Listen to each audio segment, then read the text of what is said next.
McNeese will start things. As the officials make sure that everybody is in position, they're ready to go, and off to the races. Cowgirls work the far side. Trying to stretch the midfield for a moment here just to possibly create some openings. Trying to go with the long ball. ACU just heads it out of play.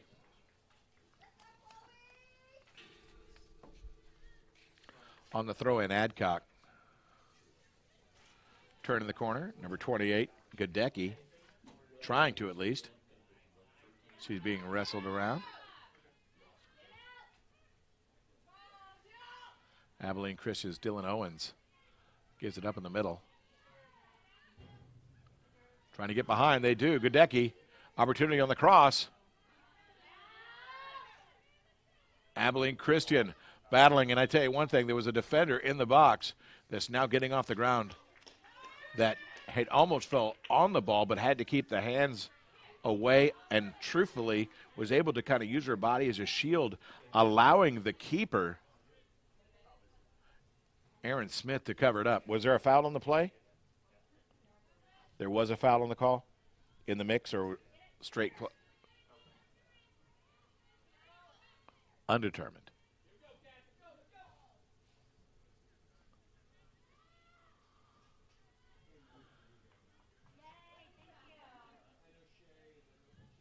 Working on the wide side. Once again with Adcock. Tapped out of play by the Wildcats. Adcock quick throw in. Once again looking for Gadecki. Trying to spin and turn off of number 5. Katie Acosta is already up the field as McNeese regains control.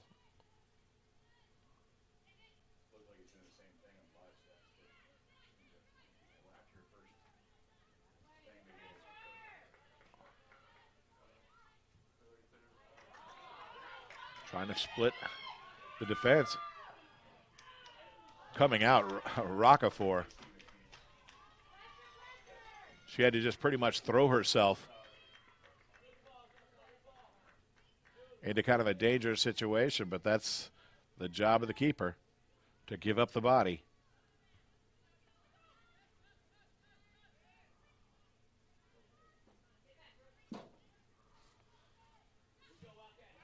Prickett up the middle, loses it to her left side, trying to regain.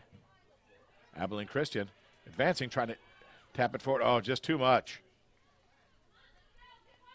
Calling for it, I believe, was number 19, Chloe Pfeiffer, on the left, but they just could not slide it to her cleanly.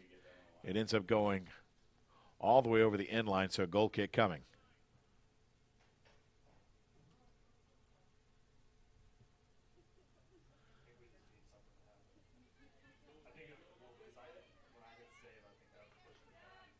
Gadecki gets it back to Adcock.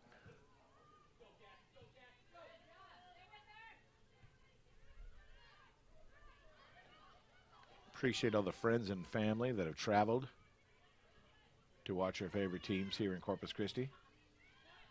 Hope their stay in Corpus Christi is a good one.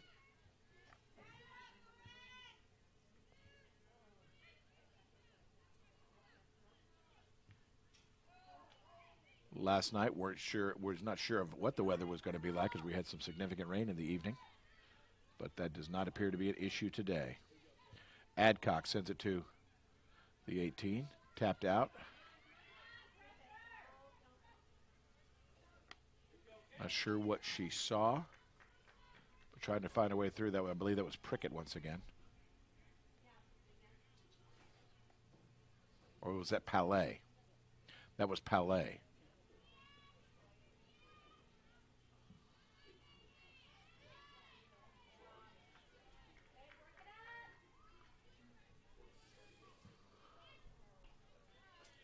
Tapped forward. ACU puts it on the foot of Shea Johnson, goes backwards. Quick turnover, trying to race. The whistle was called. There was a foul as McNeese was trying to stretch. I think Dana Garcia trying to establish position on that long ball. Got a little too physical. Foul was called ACU, kicking it away.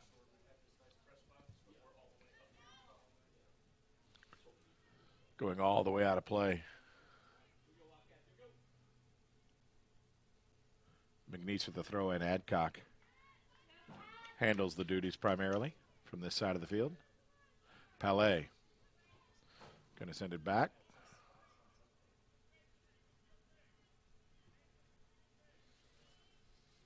Sarah Clayton manages the middle for the defenders. Back to Clayton.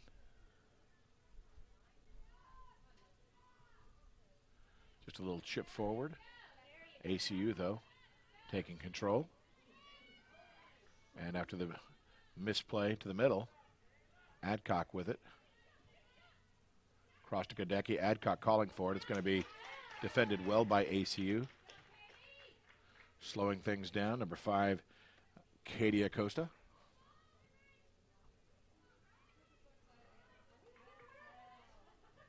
Palais trying to weave her way through.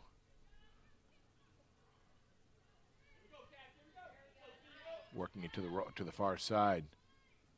The Wildcats. Bring it to the middle once again. Nice curling pass off the left foot to the far side, but bringing it back to the middle once again.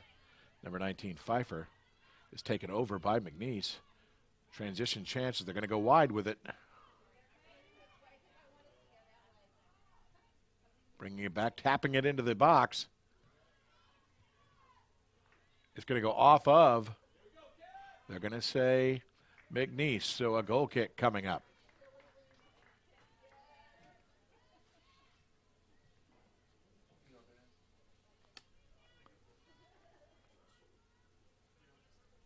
Just into the first half of action here in our second game of the day. 7 minutes played, 38 minutes on the clock.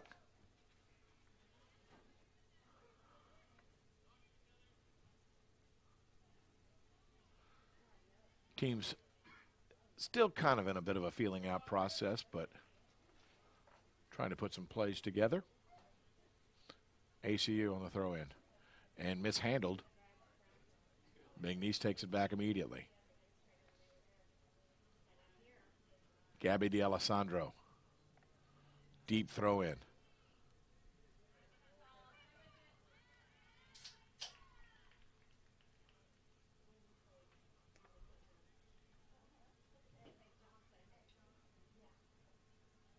ACU was looking to throw in, but the official says no, it had gone off of ACU. So McNeese with the opportunity, and D'Alessandro is going to take a couple steps backwards, see how deep she can make this throw, or they're going to come back to her. She's going to try and get it into the box. Headed back, but nobody home. Aaron Smith with the handle.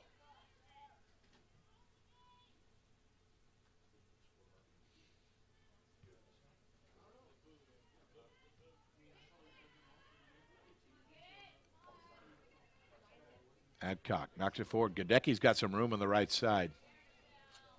Sending it across into the middle. ACU there to defend and clear. Throw in coming up for the Cowgirls here on the near side in the attacking zone.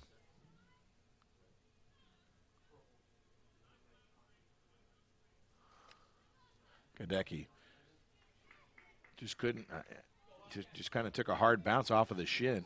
And she was just trying to gather it up easily. So on the throw in, the turnover, back to ACU. Palais. Shifting over for a late double team, knocks it out.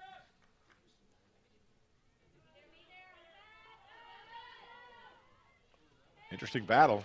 Coming up with it. Dylan Owens. Owens into the box. Off the left foot. Can she make the turn? She does, but there's nobody home until like just at the last moment. McNeese able to clear.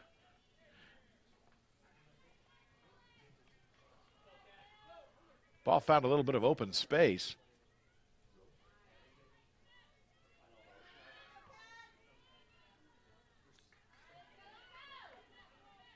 Nice turn on it. I believe that was Gadecki. Got it out to Adcock. ACU dribbling forward. Oh, and athlete might be down as she was sliding, trying to react to the ball kick behind her. Up and continuing on her own. She's going to go ahead and give it a stretch, but I'm sure looking to the sideline real quick. She's actually running to get in defensive position. I thought she might be heading towards the sideline. No, she's just getting in position. But Dylan Owens had it sliding. I don't know, just maybe felt a little twinge. And a nice play by ACU's number 19, Chloe Pfeiffer, to knock it off of Adcock. Headed forward. Owens maybe playing a little possum because he's ready to go. All of a sudden, when the ball came near, it's like, I'm ready. 35 seconds ago, she was on the ground in pain.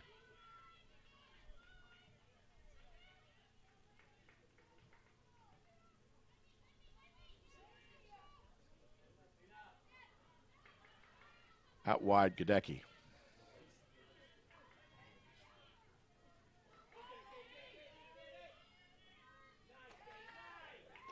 ACU.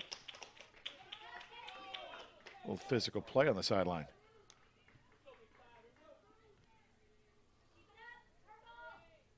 Acosta on the short to throw in to Owens. Owens trying to turn the corner. Instead of fooling around, just sends it well over the sideline. Number 17, excuse me, that was not 17. That was number 27, Sarah Clayton, with that clearance. In the box once again, Owens. It's going to go off of a McNeese player over the end line, so corner kick upcoming. I believe it is number 19, Chloe Pfeiffer. Corner kick for Abilene.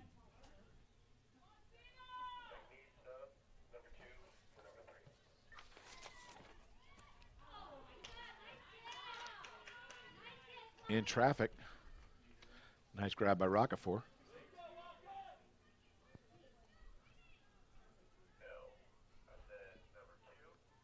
The left footer.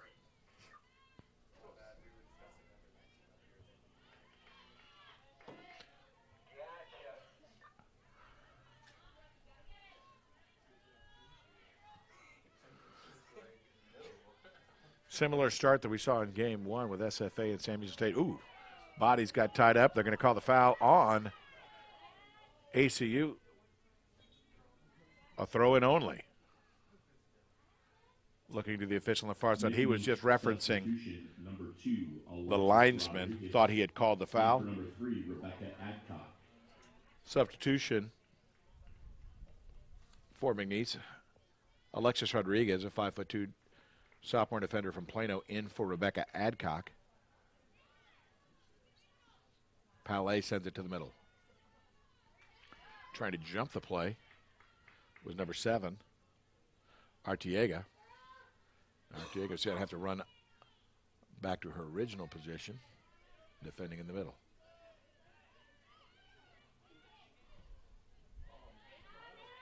Down low, Pfeiffer. Sending wide. Acosta had it taken away. Rodriguez looking for Garcia.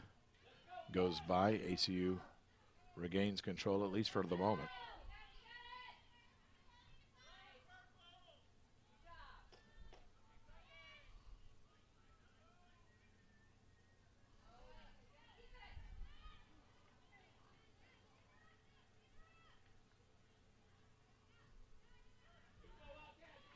From the middle of the field.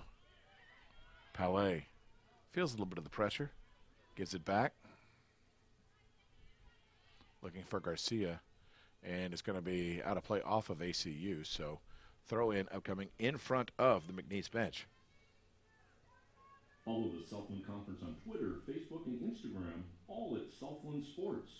When posting about the soccer tournament, make sure to throw in. Hashtag Southland Strong.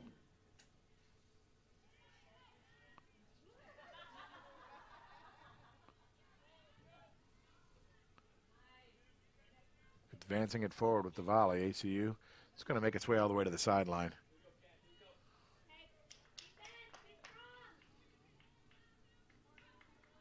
The ball went out of play. There we go. The official adjusts the throw in as she advanced probably about 15 feet up the field.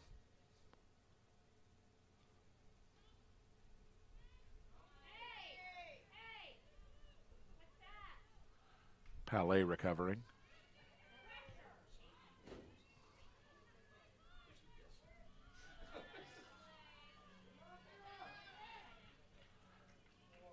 Wide.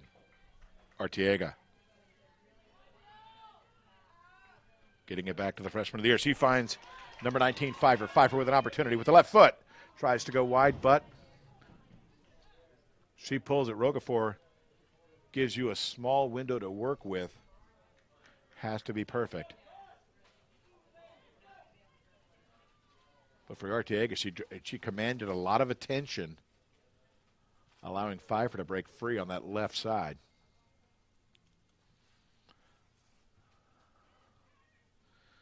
The question is, should Pfeiffer either gotten rid of it sooner or gone ahead and taken in and challenged Roquefort? Headbutt coming up. I don't think we did have a headbutt between two players. They'll quickly address it. Seems to be okay. No reason to, they feel, to have the training staff come out.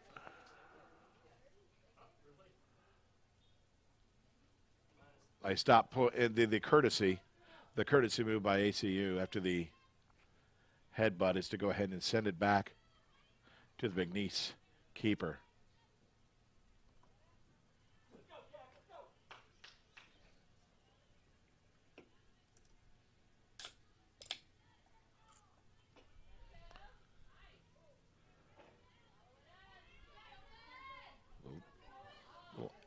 Strong effort. I believe that was Owens once again.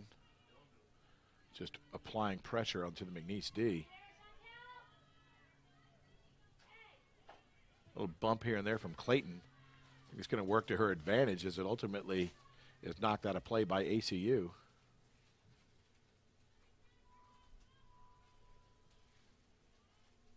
Just under 28 minutes remaining here in the first half.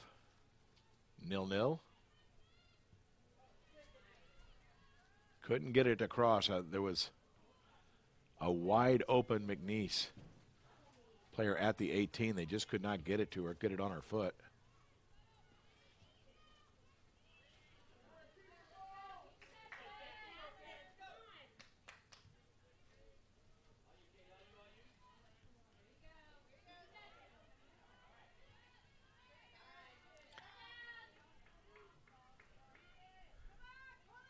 Back to the middle of the field.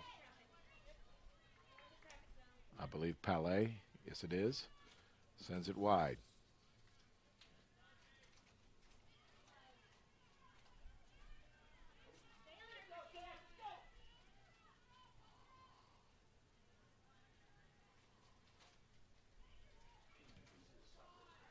Clayton.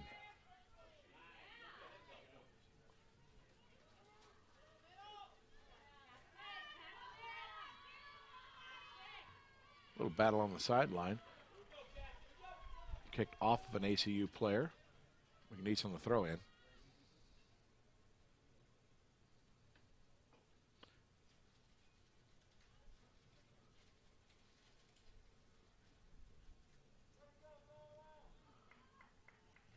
Here in the early going, again, we've played coming up on about 20 minutes, still with only the one substitution made earlier for McNeese.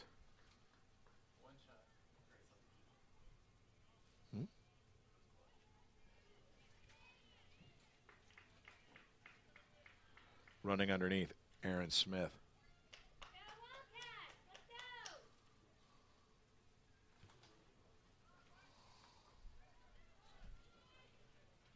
High bounce.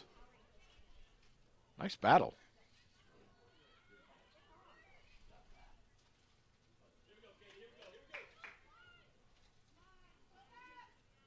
Pfeiffer. To the middle.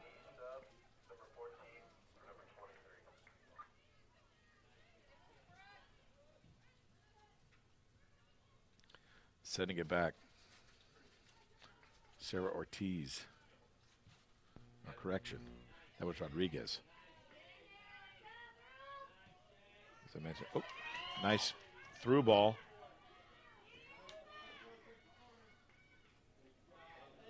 Little body check as they got to the end line. It's going to be Pfeiffer once again, 19. Again, looking to curl it in with the right foot. Corner kick for Abilene Christian. Looking at the far flags and the American flag, do have a bit of a breeze going. So have to curl it back into the wind and knocked away by, oh wow, by Rocafort, that after it was pinballed and deflected once or twice, almost snuck its way in through the, just inside that far post. But instead of Rocafort tried to punch it away, just ended up just swiping it away. Fortunate for her, as she was taken out of the play at that point, going to the ground, that it was not put home by a Wildcat player.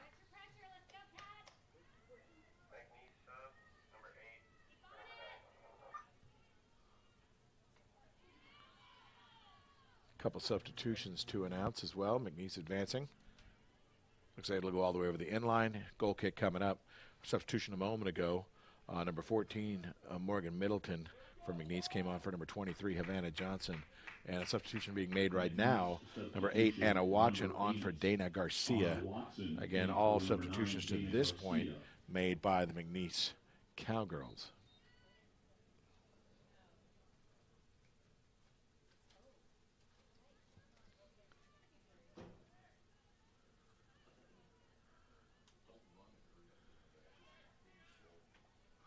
McNeese quick to converge. Trying to turn it into a transition chance. Bringing it back to the middle now. Oh, taken away. Nice job by ACU. Palais. Little fake. Allows her to advance forward. Tries the drive. Deflected by ACU and now cleared by ACU.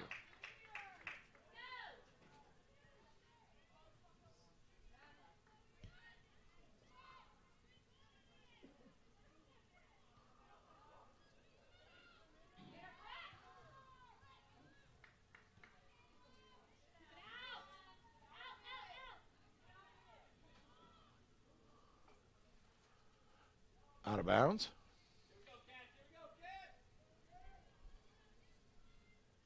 ACU throw in.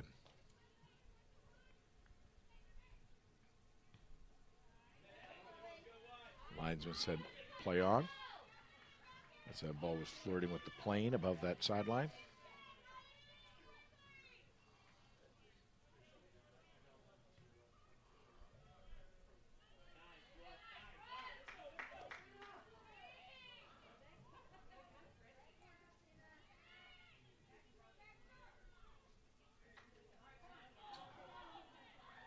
Missed opportunity.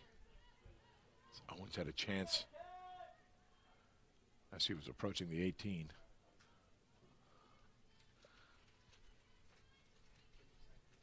Opposite way we go. Rodriguez, I believe, on the throw in. No, I take that back. That is D'Alessandro.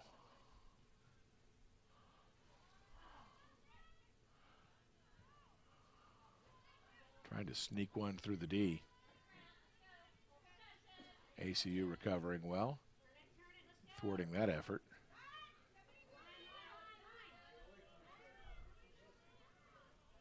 Palais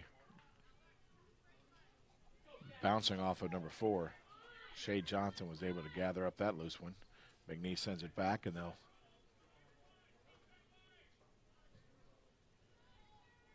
try and advance on a long ball. Pfeiffer sends it across. A little too much.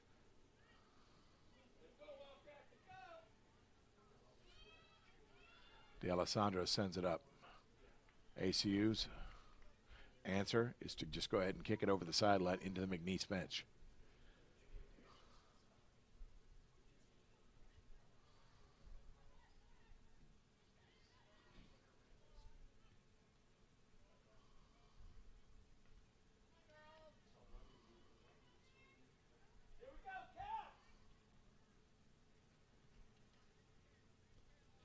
Still scoreless as we've played just about 25 minutes.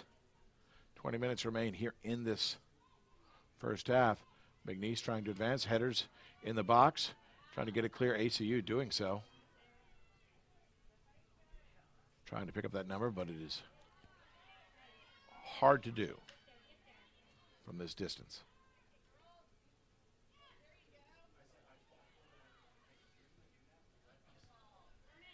Pfeiffer.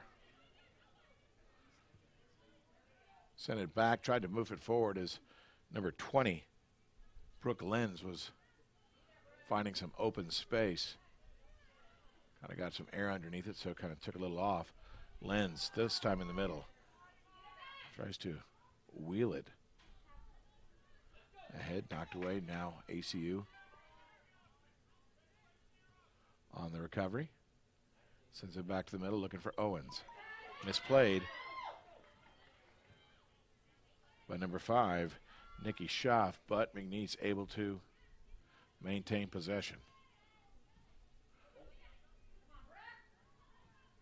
Up and down, just for a moment there, it looked like Nola Prickett had a little bit of an issue,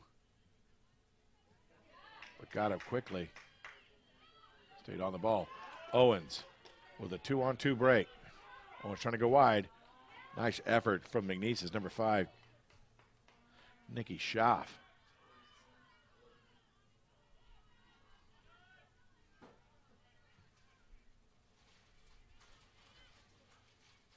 D'Alessandro looking to make a play on it, taken away immediately by ACU, and they'll advance into their offensive zone.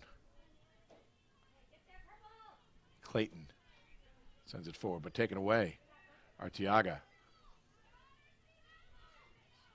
Nice little flip to bring it back into some open space, but recovering was D'Alessandro. Does the wise thing and just puts it over the sideline.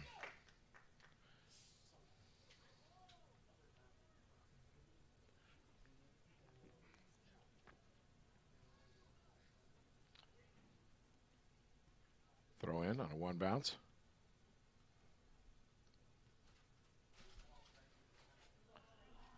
D'Alessandro wins the joust and is able to just once again put it over the sideline into the ACU bench.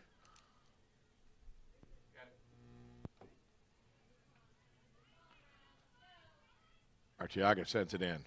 One bounce, Rockefeller is there. Maybe she was anticipating Pfeiffer to try and make a play inside. Pfeiffer not able. So on the easy one hop, Rockefeller takes control.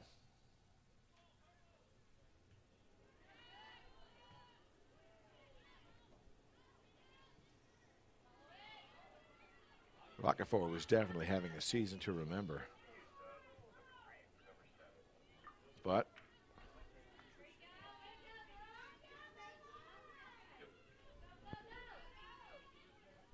losing the last two matches, Rockefeller's numbers changed just a bit.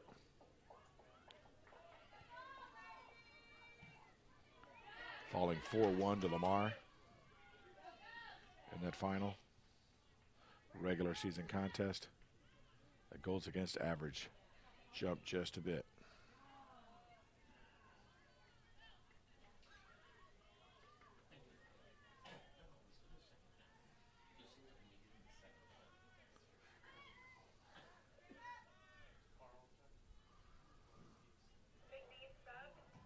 Far side, D'Alessandro turns it back to the middle. Got her cleats caught when she was trying to send it back, so she didn't get much on that. You can see her looking to the ground. D'Alessandro saying, what just happened there? Short pass to the middle. Now looking hard for Pfeiffer. Pfeiffer does gather it up, but overruns the play. So he ultimately gets it back, and ACU will continue to work it now to the far side.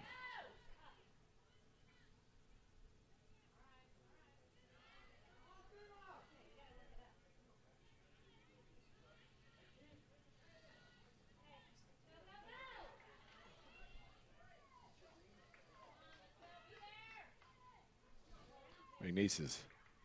Number 28, Kayla Godecki, sends it up. Anna Watson with it.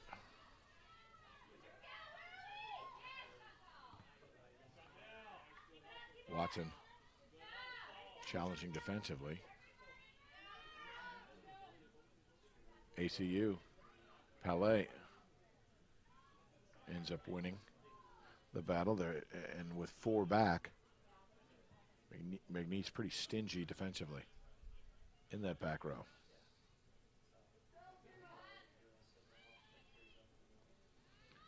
Owens chips it, has a nice spin on. They're going to call an offsides, giving the ball back to the McNeese Cowgirls. Looking for unique and innovative custom awards? Visit In case you're just tuning in, still 0-0 the score, first half action. The second game of the day in the opening round of the Southland Conference Soccer Championships. Savannah Larici was awarded her Player of the Year and Forward of the Year awards pregame, but not in action, wearing a boot on one of her, I'm trying to think which, on her left, her left leg. I'm seeing her now. Nice clear by ACU as he was able to not allow it to go over the inline, sends it just to the left of the far flag. So it'll be a throw in from the corner, not a corner kick.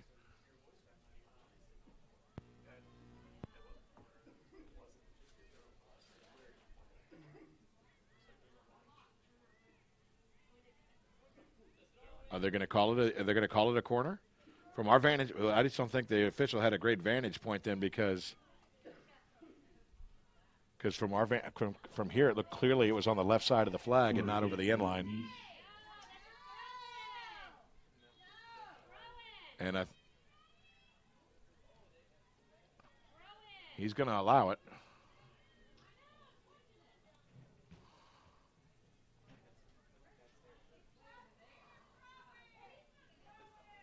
The first for McNeese, all the way across. And on the backside, behind the defense, unable. See, it would have been a very tough angle. Substitutions. If even possible. Number 18, Mariah Ruales. In for number 24, Alexis Miller. I think that was, who made that number attempt 12, was Nola Prickett. Maddie Niedig. In for number 28, Kayla Godecki. For Abilene Christian, number 3, Samantha Vestal. For number 7, Christina Artiega. Number 13, Chelsea Reedy. Lots of substitutions coming up, by the way. Megan Baer. Number 8, wow. Lisa Sanabria. Lots. For number 5, Katie Acosta. Okay, we'll see what we can do here for you. Mariah Ruelas checked in for the McNeese Cowgirls for number 24, Alexis Miller. For ACU, Samantha Vestal on for number 7, Christina Artiaga. Acosta, number 5, for ACU checks out. Coming in for her, number 8, Isa Sanabria. And there's one other I'm trying to find here. I think it was Katie Godecki had checked out, but I don't. Who checked in for Godecki? That's the only one I need to know. 12. Number 12 in for Katie Godecki, and that is Maddie Niedig. I think I'm about 90% on that one. Advancing forward, ACU trying to send it to the far side. There's all alone. Can she keep it in? How'd she did that? I think she did that with not her head, but like a barrette in her hair, because that was right off the top of her head. That was a high bounce. The fact that she was able to keep that in play was impressive. Unfortunately, it was all for naught as the ball does go over the inline on the advance, and a goal kick coming up.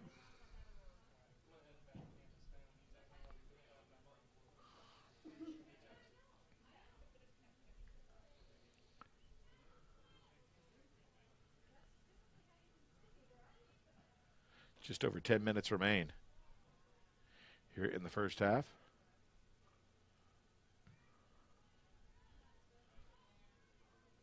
with the boot. ACU just sends back the goal kick from Rockefeller, asking her to go ahead and try it one more time.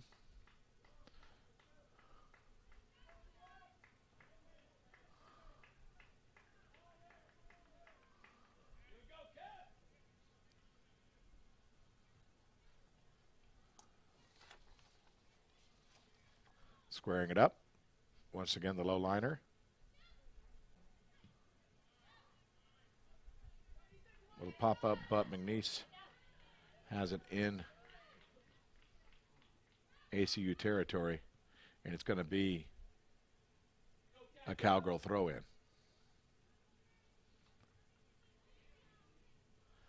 Rodriguez.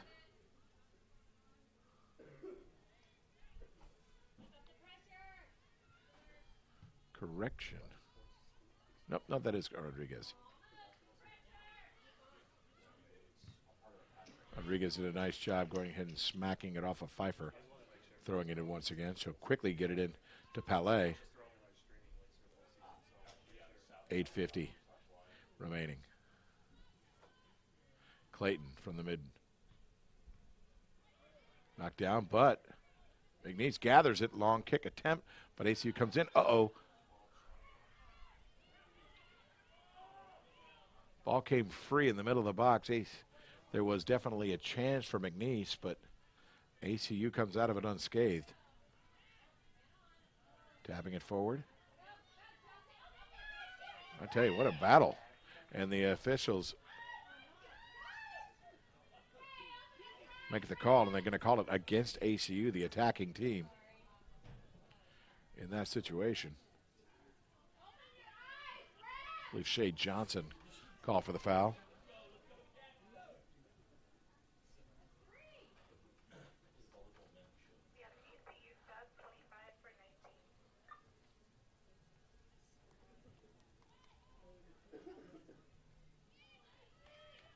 Straight up. Now advanced forward. Right side, ACU. Curling it back to the mid.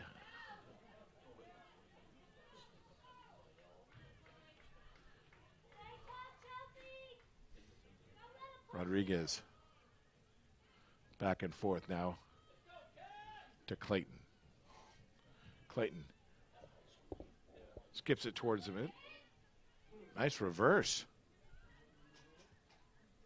Sending it forward on a through ball, but ACU first to it.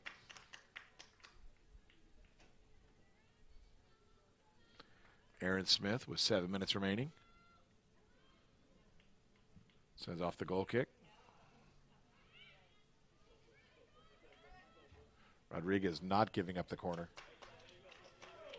It'll be ACU ball. Nice little battle between she and Brooke Lenz.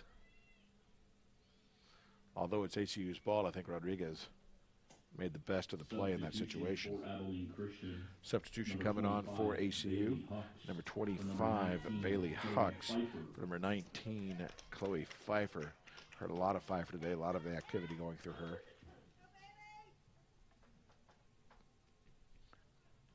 Sanabria on the deep throw into Dylan Owens. Owens had it knocked away.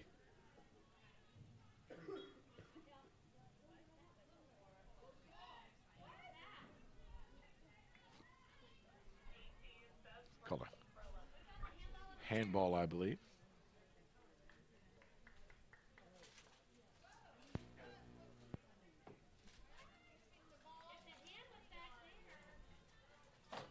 The free kick advanced all the way to the midfield stripe.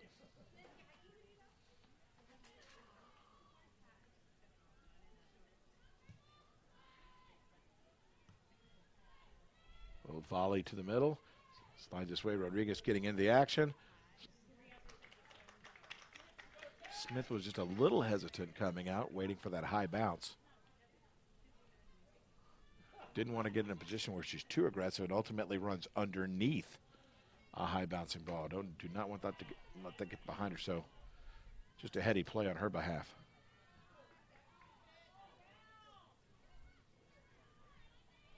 Through ball. Oh, there comes McNeese. Can't get there in time. For a moment, looking at the angle, I thought McNeese had an opportunity to make a run. But outstanding recovery on the far side. Love to give you the player name, but again, just a little too distant to get a good read on that jersey.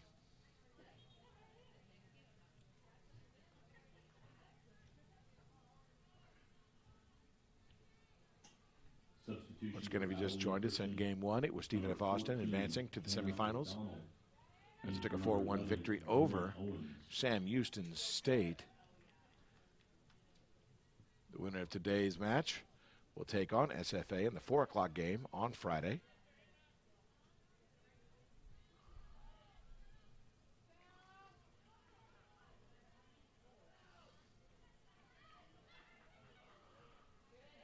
ACU thought about it. And they're going to call the offside. I believe that was definitely the correct call. She was about a stride ahead.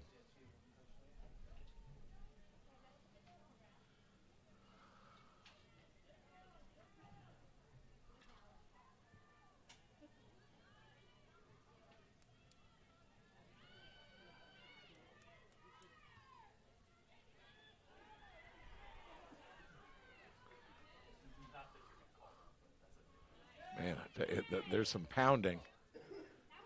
Had a defender down, but McNeese, number 17. Rachel, no, that is not 17. I cannot see that number from here. Needless to say, she chose to go ahead and let it free. Is that Palais? No, I'm sorry. Palais's on the taker. The girl who made the play on the end line is what I couldn't pick up her number, but Palais for sure.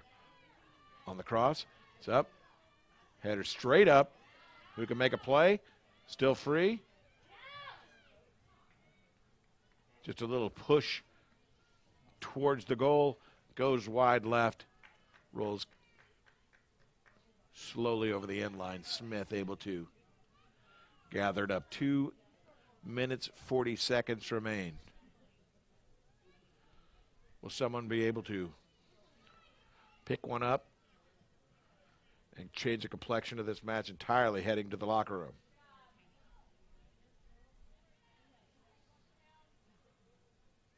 With the defense we've seen today, 1 goal may be enough.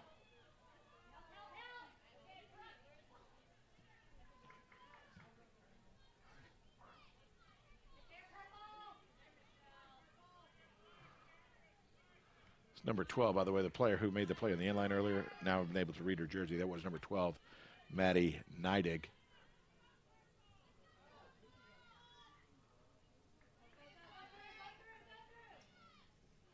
Nice stop. Pulling it back was Rodriguez.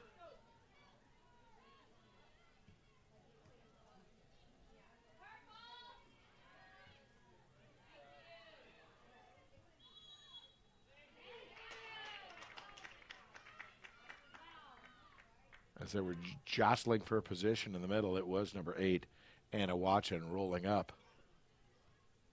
on, I believe, number 4, Shea Johnson. The foul, the free kick by Aaron Smith. Punted away.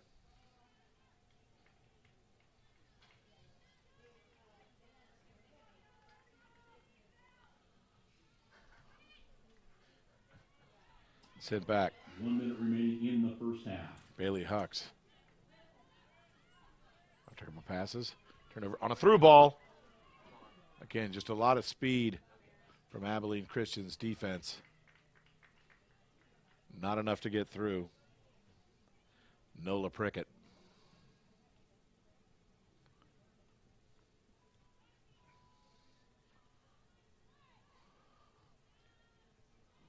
Trying to send everybody.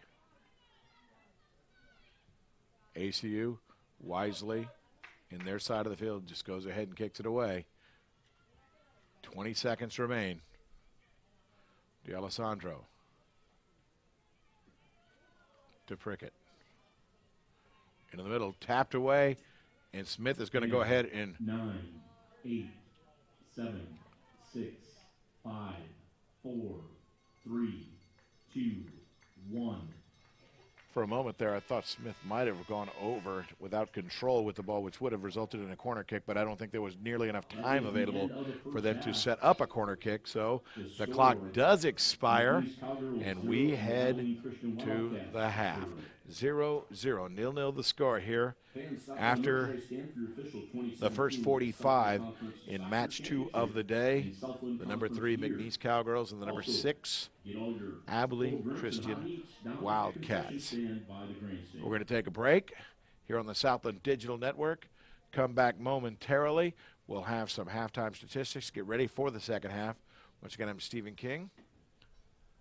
The Cowgirls and the Wildcats 0-0 here in the opening round of the Southland Conference Soccer Championships. Stay with us. More to come.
Welcome back to Southland Conference Soccer here on the Southland Conference Digital Network. The Southland Conference Soccer Championships coming your way from the Duke Family Soccer Track Stadium here on the campus of Texas A&M University, Corpus Christi. Second match of the day in action. 0-0 the score, the McNeese Cowgirls and the Abilene Christian Wildcats. Sincerely appreciate you joining us. I'm Stephen King once again, and as we get prepared for the second half, let's go ahead and recap the first half statistics. First for Abilene Christian, 3 shots, 1 on goal. There was 3 fouls in the first half.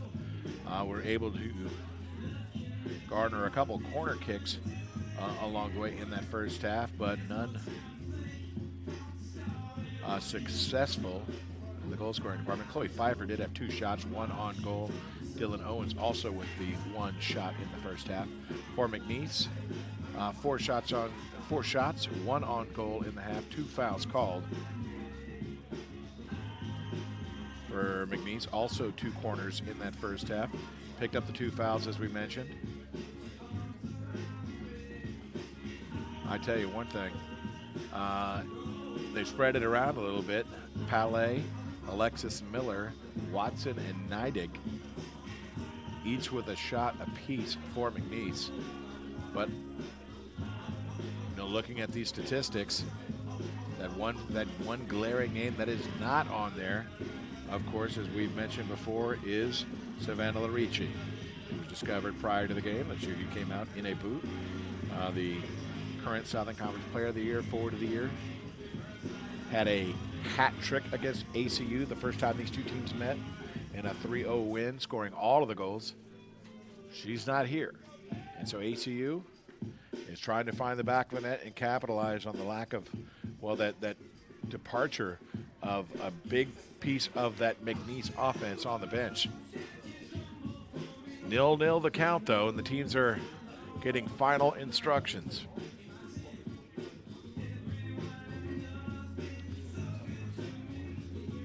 Coach Wilson got to be pretty enthused by the way his team played in the first half. It bent a little bit, did not break in any way, shape, or form. And as I mentioned before, with Coach Fitzgerald of McNeese, he's got some high expectations. He's won a lot of games this year. They've played exceptionally well, but they have slumped a bit, as we mentioned. They lost their last 2. Abilene Christian was on a high coming in, let upturn, as they had won 2 in a row coming into today's event. So let's see who can capitalize on this final 45. Just to again reset the format in the Southland Conference Soccer Championships, the 2 45-minute halves. If the teams are tied at that point, we will go to overtime periods. First overtime period of 10 minutes. If we remain tied, we go to a second 10-minute overtime period. Golden goal rules apply. First goal in the overtime ends the game at that moment. But again, if we are tied through 2 overtime, we will progress to a shootout. No ties in the conference tournament. Winners advance. And sadly, for teams that do not win, the losers of the day likely have their seasons come to a close. Dylan Owens with it for ACU. Immediately just up the pipe, advancing it forward, a through ball, fighting for it, but loose. Tell you, what an aggressive start by ACU here in this second half. Misplay. Can ACU capitalize?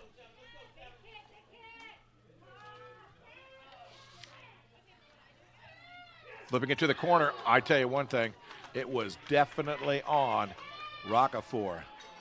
Cut off the angle, and that would look from this vantage point that it was definitely inside of the post. So Arteaga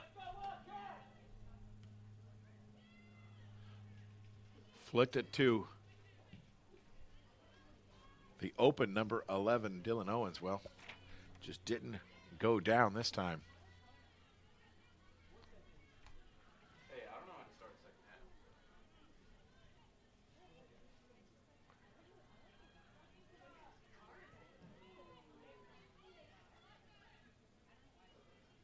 On the cross, making its way to the far, well, actually to the near sideline. McNeese turns it over. ACU with the throw in. Arteaga, little flip. Over to Shea Johnson. Little pop forward Arteaga, just in traffic. Smart play by Clayton. Just knocking it off the back of Owens out of play. Look at the battle. Interlocking, jersey grabbing. They got the jersey grab.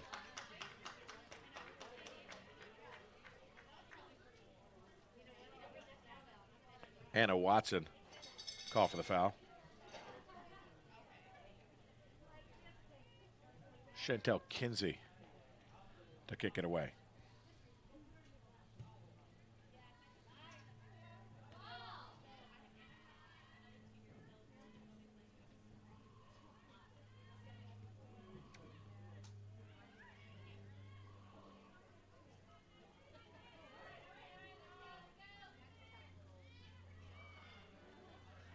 If I'm not mistaken, almost didn't recognize Palais. Second half coming out with the braided hair. Not what I was used to in the first half.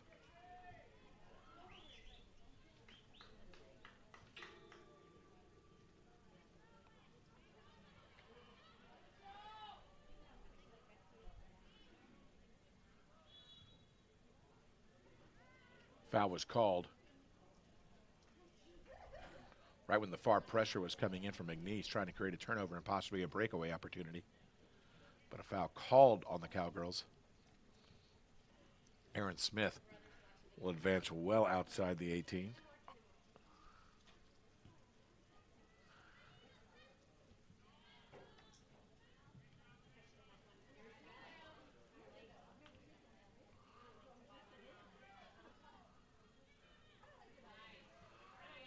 Arteaga will flip forward.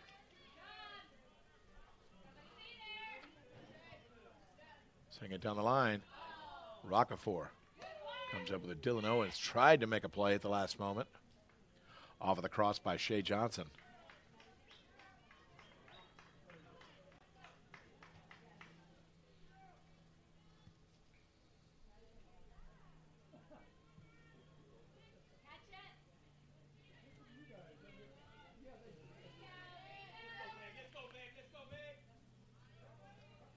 Little miscommunication. It looked like number 2, Megan Bear, thought Owens was looking to streak. Owens was coming back to the ball. She kicks it forward. It was gathered up by Rockefeller. And once again, ACU having to deal with it on their side of the field. Arteaga can't do much with it on the high bounce as it goes out of play. D'Alessandro on the throw in. McNeese with some control.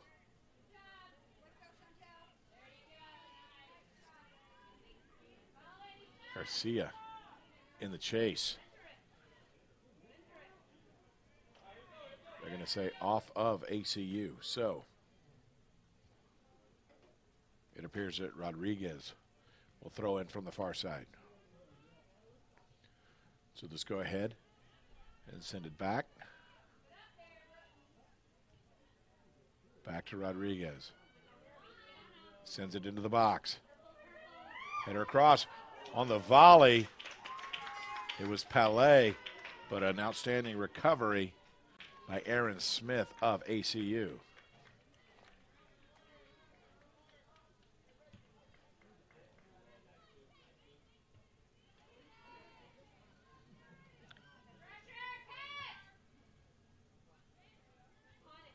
Once again, McNeese advancing.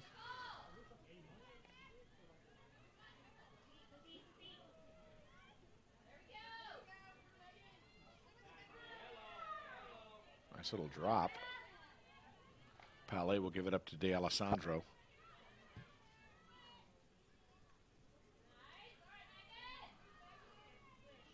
Had it up but not cleared. McNeese still in control.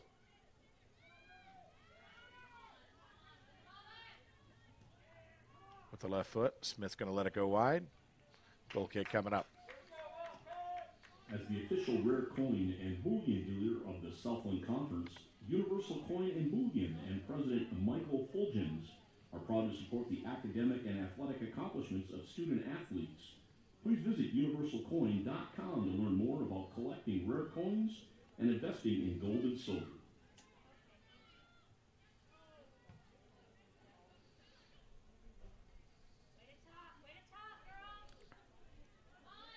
Everywhere a header.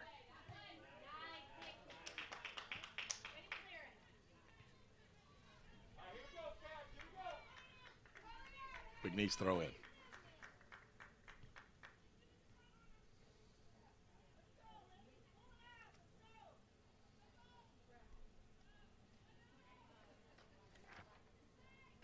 Nikki Schaff will send it up. Knocked free by ACU. McNeese once again from the far side this time.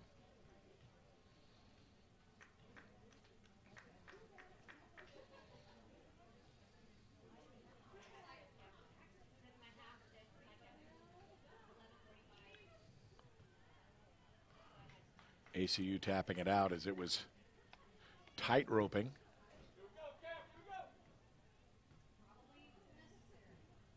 Rodriguez will throw it in once again.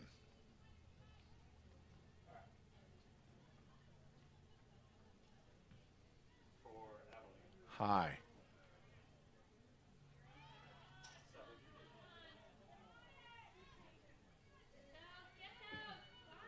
Towards the goal. Smith comes out. Popped up in midair. Loose ball. And Smith is pleading. Thought there was some illegal contact. Play on. ACU now with the chance to advance. They've got numbers. So 4-on-3. Owens, far right side. She'll turn it inside the box. Cross. Oh, off the left foot. Cannot get it to go over Clayton. Goal kick coming. And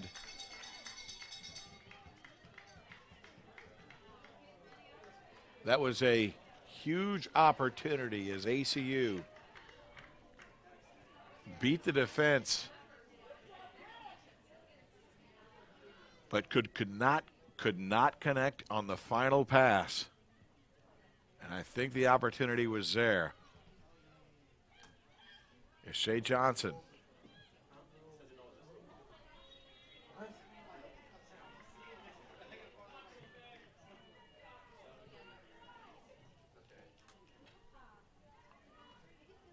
Thirty-five and a half minutes remain. The Cowgirls.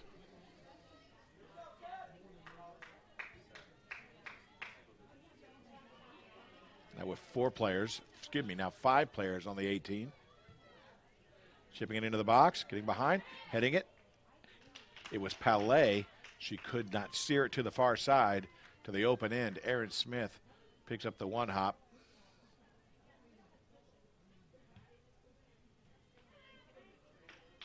So we've seen a couple of really nice attacks on both ends of the field.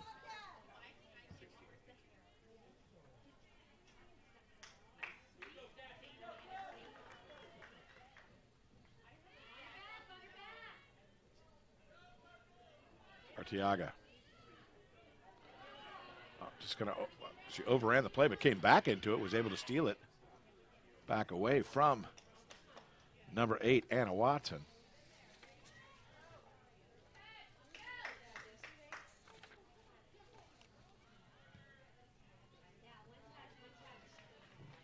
Punted over to the sideline and out of play.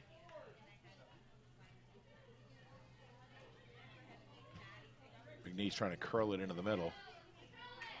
Nobody home. ACU keeps it free. Dylan Owens chases it to the sideline, cannot keep it in play. McNeese with the handle. Right at the midfield. Rodriguez on the throw in. Couple bodies collide. For ACU, smart play off of the defender. Excuse me, not off the offense. I think that was off the forward of McNeese. I'm trying to see on the far side who that may be. Always a challenge.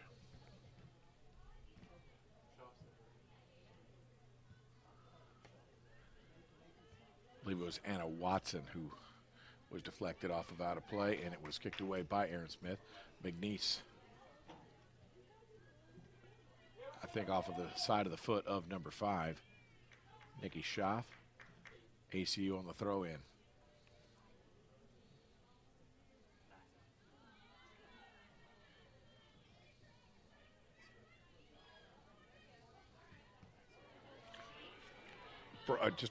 Just for a moment there, looked like a breakaway chance. ACU recovering defensively. Neidig getting a piece of one. Thought she might be able to chase it up the field. Get an opportunity against the keeper, but was broken free. ACU, though, they're turning and going in the opposite direction. Advancing to the far wing. Turning it back to the middle, but right there, waiting for it for McNeese was number 18, Mariah Ruelas.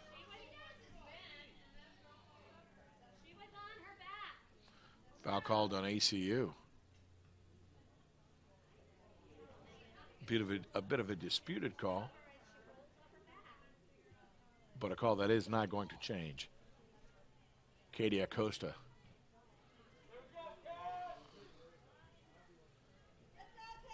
Having a conversation with the official, and as we said, she got an explanation, but by no means was the call going to change at any point.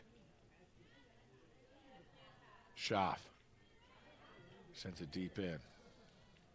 Off the shoulder. And kick free back to the midfield. D'Alessandro, quick header.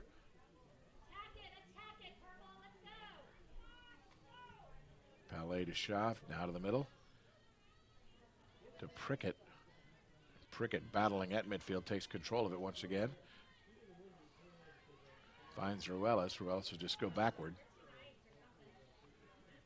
So McNeese can gather themselves for the next attack.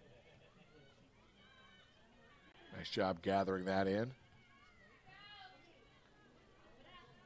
Ruelas has it taken away by ACU. Trying the give and go. But the door closed. ACU, though, sticking with it. Numbers are not on their side. It's a 2-on-4. Actually, about a 2-on-6. But maintaining control. They'll go wide. Arteaga tries to turn on one. Did not get a great boot on it. It curls to the left of the post. Goal kick coming up. 0-0.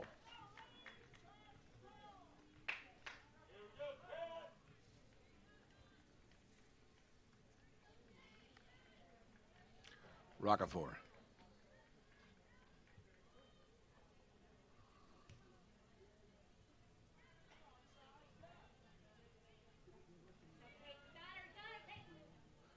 ACU.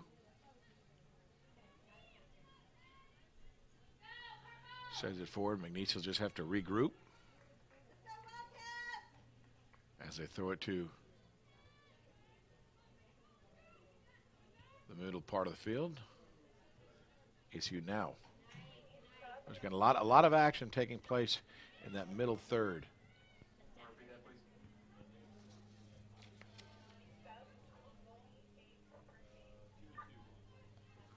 Throw in coming for ACU.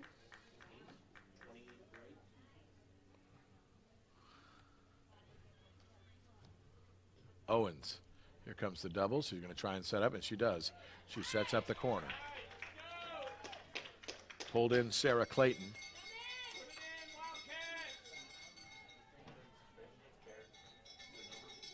I believe so. That is going to be Megan Bear. Corner kick for Abilene. The 5 foot Megan Bear.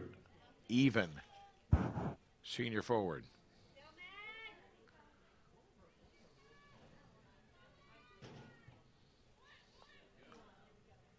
Pops straight up. We're going to kick it. Oh, does it go over the inline? It does. So another corner opportunity. I believe she was trying to head for the sideline. It might have gone off of her own teammate, redirected to the inline. So Bear with the second opportunity.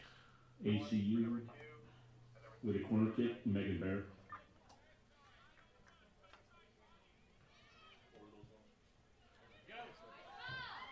Rockefeller comes flying in on the corner from Bear.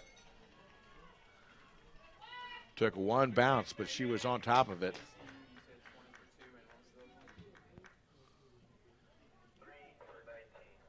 Substitutions coming up here in a momentarily. I have the 2 for ACU. I know upcoming we're going to see for McNeese Gadecki returning, but I'm not sure who the other person is returning for McNeese. Smith takes a short hop.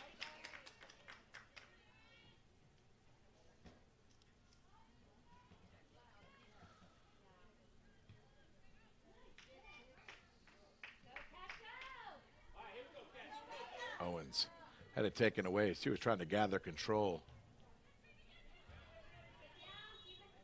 in the midfield. Able to do so. We have some head contact. Is that what he was?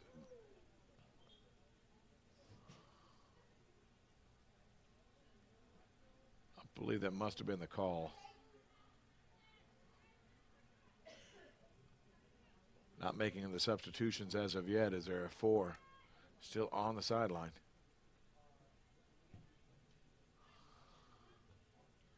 Two for McNeese, 2 for ACU. Once again, looking wide. Trying to find the middle. Not enough juice on that one. As they were trying to find Shea Johnson in the middle. We'll go back to Smith.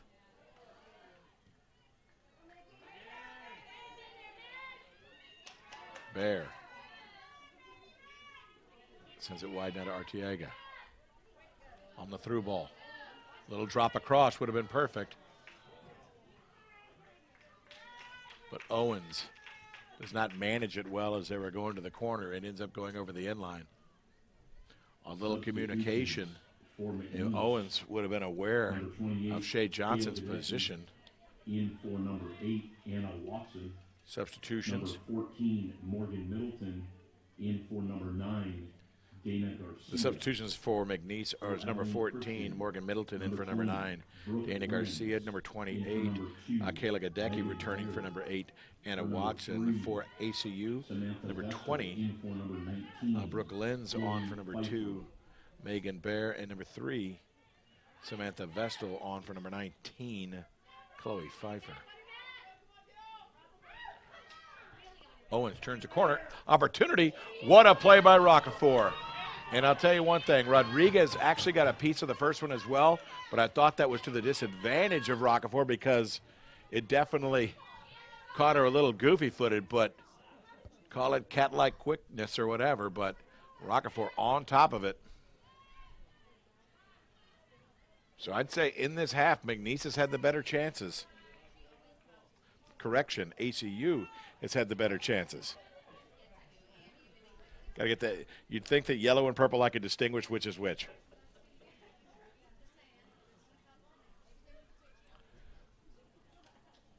Once again, ACU having a little trouble controlling it near the end line, leading to a goal kick for Rockefeller. Southland soccer tournament matches leading up to the championship match, live on the Southland Digital Network. Visit southland.org or download the official SLC mobile app for Apple and Android devices. Also check out the Southland Digital Network. Rockefeller with the left foot low liner. Highlights and stories. Nice little tap forward by McNeese. Trying the through ball. Gadecki racing to the corner. Can she get there in time? No, she cannot. It'll go out of play. ACU on the throw in.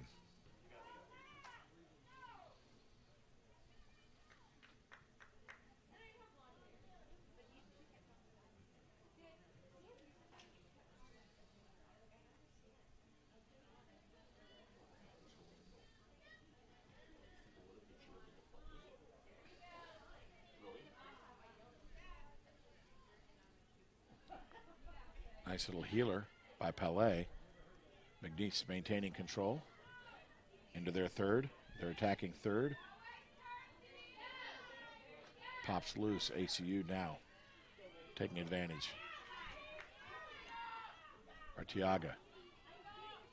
They send it forward. Owens can't do much with it. Clayton was able to gather it up. ACU with it.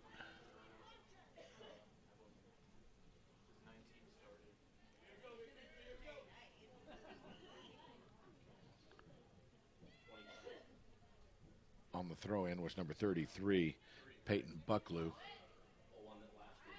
She'll throw it in once again after McNeese is clear on the sideline.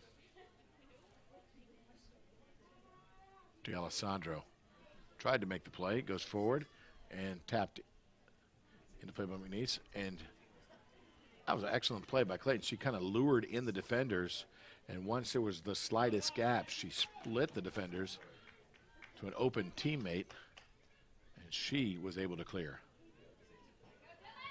Owens going for it. Sends it up and over. It'll go out of play. They were looking for Arteaga on the cross from Owens. A little too high. Rockefeller let it go by, and then as Arteaga was trying to chase it, she did a little box out of her own, thus allowing it to go over the inline. ACU unable to maintain control on the far side. It goes into the McNeese bench. 22 minutes remain in regulation. 0-0 the score.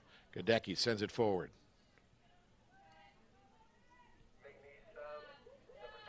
ACU nice takeaway defensively. They'll send it to the middle of the field, but it's going to be knocked back. Headed by Owens.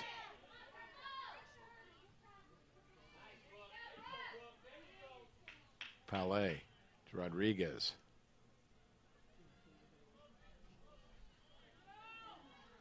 Druella's trying to do something interesting. The drop-off, send into the box. Headed out.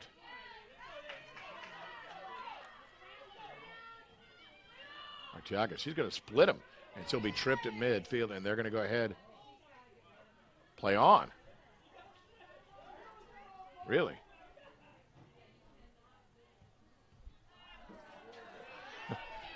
I'm not saying that they didn't like the last call, or no call. They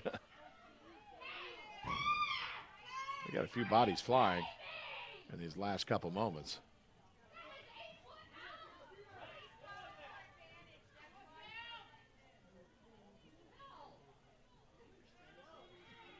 And there's going to be a foul called on McNeese, so this is going to be from an interesting spot.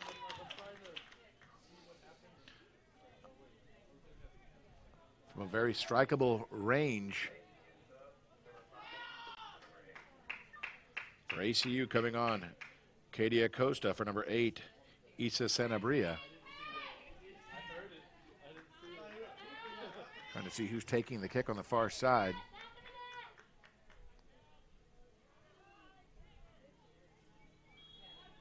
Will they take the shot on goal, or will they try to loft it for the play? They're going for the goal. Bit high, though. Over the top. Substitutions for McNeese. Number 20. Those have to be perfect. Havana Johnson. Havana Johnson's going to come on for McNeese. 12, Maddie Neidig. Coming on for Maddie Neidig. For Abilene Christian, number ACU 5. also with substitutions. Katie Acosta. Acosta, number 8. she'll return. Isa Sanabria. I think I probably may already made that announcement, just a little bit premature. Acosta for Sanabria. Nice feed across. Little heel kick. Quick push to the corner.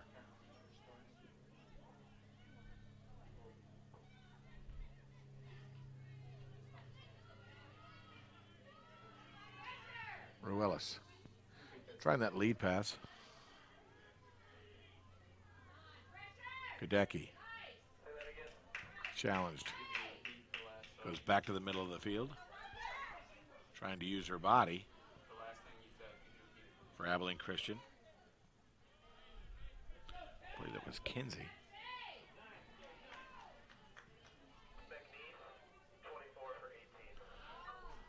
A lot of work being done on the far side, but then a miscommunication between two Wildcat players about 6 feet apart.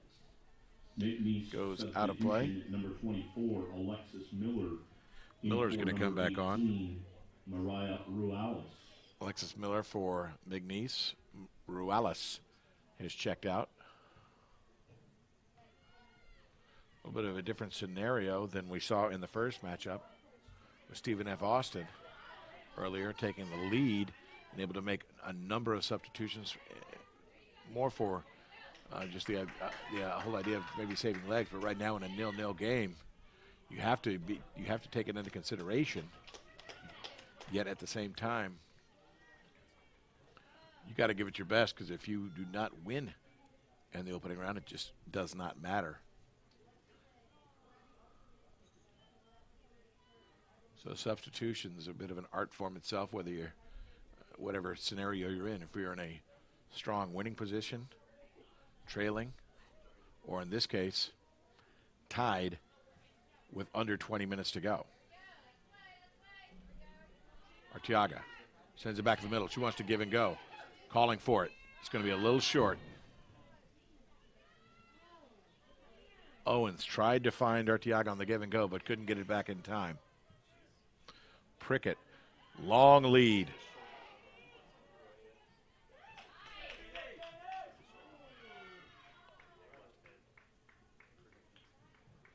The call, foul on McNeese.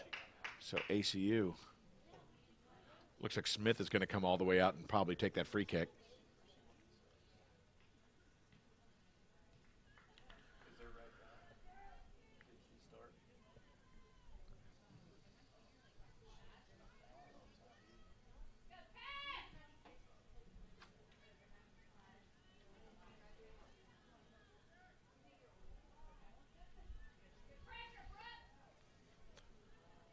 McNeese will have it. Rodriguez, quick throw in.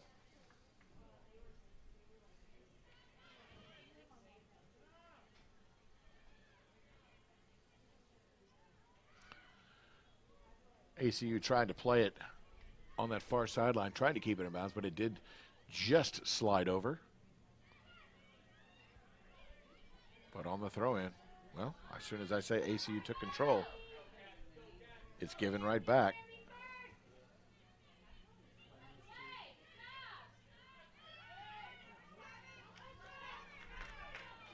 Arteaga now far right side.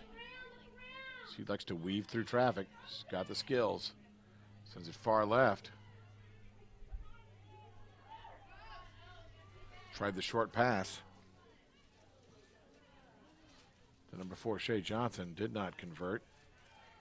McNeese sending it.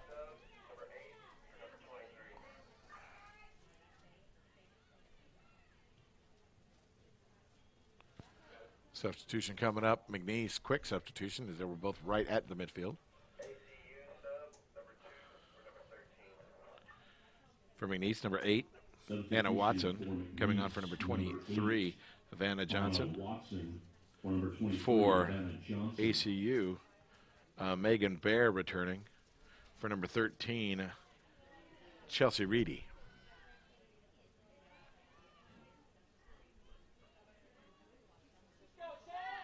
Under 15 minutes to go in regulation.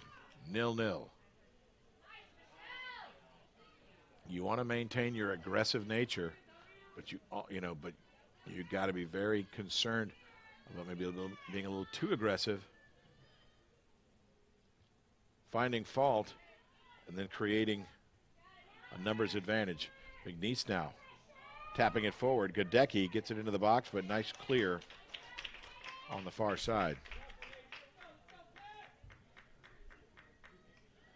I believe, was that Acosta or was that Bear on the far side? I think that was Bear who had returned. D'Alessandro, big run up. Too strong. ACU with the clearance to Owens. Tried to go all the way across. Was deflected. Rodriguez able to.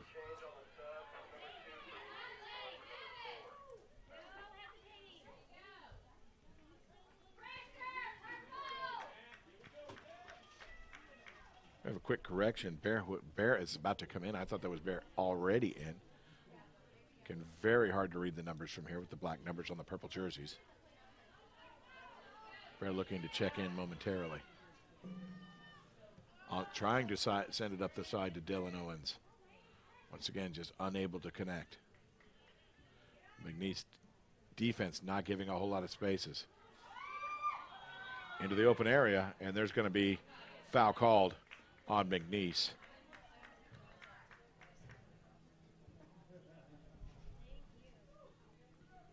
Aaron Smith stepping out.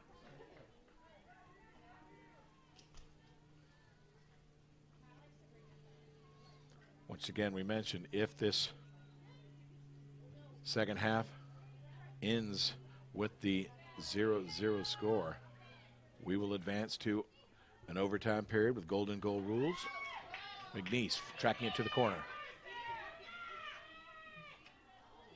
Did not get, thought maybe her first touch was in play, but still momentum of the ball carried it over the end line. Number 2, Megan Baer in for number 4, Shay Johnson. Baer did just return, by the way. She came in for Shay Johnson. Chasing the ball a moment ago was Brooke Lenz, trying to keep it in play. Could not. But as I was saying, we'll have an overtime period. If needed, a second overtime period, each at 10 minutes. Long ball, opportunity, up high and over. And Gadecki puts her hands over her head saying, I had a chance. You're at a full sprint, and all of a sudden you're asked at a full sprint to just consciously take something off of it, add some touch. Very hard to do. Very hard to do. It goes over the top. And one of the best opportunities of the day for McNeese. Does not go. Palais battling with Arteaga. They said the foul was much earlier. Bucklew will take the free kick.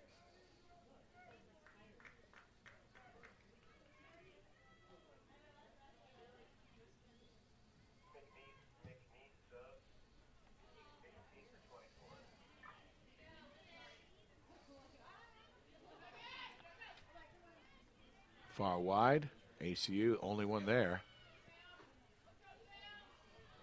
Sends it back to the middle. And wide right, Lenz. He's going to drop it. Sending it in, Bucklew. Able to gather it up. Loose ball. Goes wide. She needed a one touch right there. She could not take the time to gather that one in as the defense closed.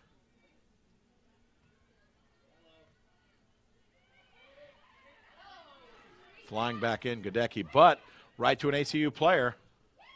Rockefeller has to make a solid stop on the one hop. Very second baseman-like. Kept it in front. A standing job. Under 10 minutes.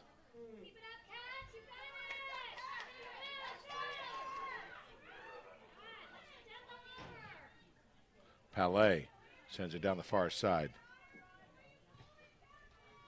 Trying to track it was number 14, Morgan Middleton. ACU took over the possession. Still with it. Bucklew. To the middle to Bear. Lenz up the sideline, trying to find Owens. Can she keep it in play? No, she cannot. Sarah Clayton was marking Owens up the sideline. D'Alessandro handles the throw-ins. Substitutions for McNeese. number 18, Mariah Ruelas. In for number 24, Alexis Miller. For Abilene Christian, number Ruelas comes back on for Miller. Maria. In for number 11, Dylan Owens. And number 19, Chloe Pfeiffer. Pfeiffer returning. Number 3, Samantha Vestal. For Vestal. For Abilene Christian.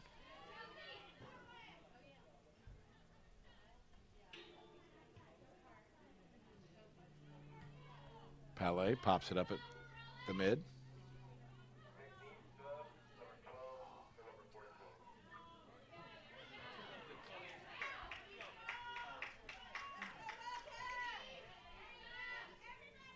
Dropped. ACU with it. A number of substitutions. I mean, we just had a series of them, one after the other.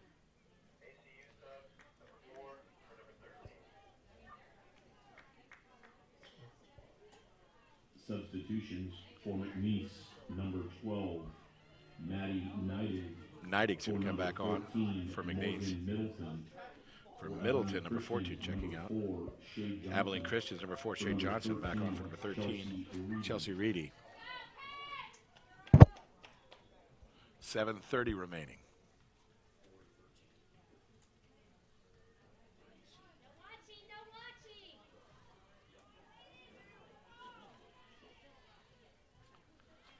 Off of ACU out of play, McNeese. On the sideline, Rodriguez on the throw-in. Pop straight up.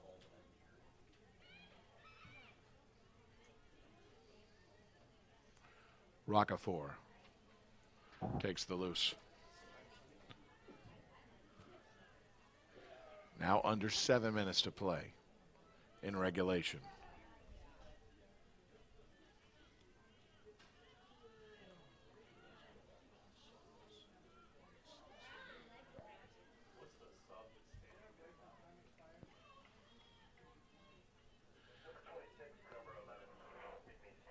McNeese is making an additional substitution, bringing in number 26, Aaron Winters, for number 11, Nola Prickett.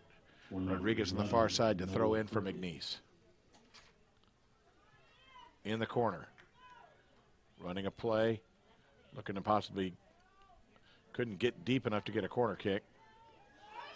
Oh, wow, dangerous situation as the challenge was being made in the box by McNeese, but I think it was ACU's miscue as it went off of the foot of the defender and up over the goalkeep, out of play. Well, no, I guess not. That can't be the case because it must have gone off McNeese, but just an odd-looking play.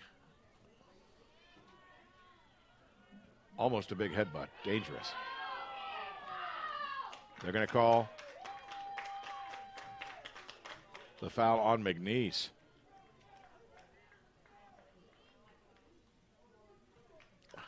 You heard the murmur in the crowd right there. I'm trying to determine if that was against the call. Oh, a handball is what it was. Everybody saw the handball, and that's what they were yelling about. Going up and over, challenging Roccafor, but again, just a riser that went over that right corner. Going back to the play a moment ago, a handball had been called. And the ACU fans in a bit of an uproar, not thinking that it was being called, but yes, it was being called.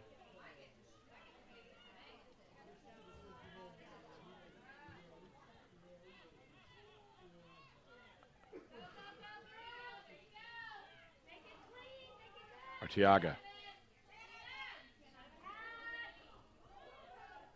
Seeing some pretty fancy ball handling. Bear with the rip, but it goes off of Palais over into the ACU side of the field.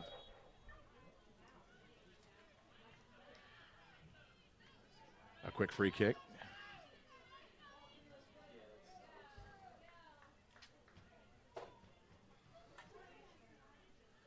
Dropping it deep. 4:10 remaining. Clock winding. If I'm not mistaken, if we were to go to an overtime period, there would probably be a 5 minutes in between the second half and that overtime.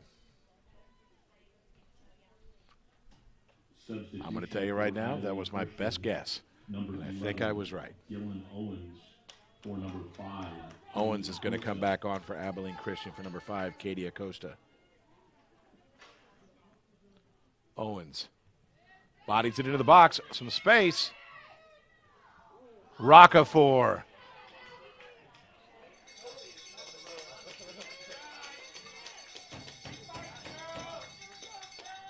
Found some space in the box. It's so hard to come by to get something off as clean as that. For Megan Baer, just couldn't put the angle on it. Roccafor read it well.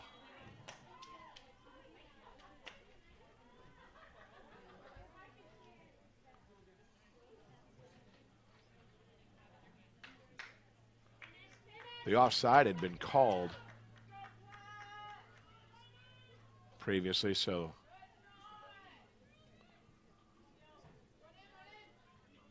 that was the free kick was a result of the offside.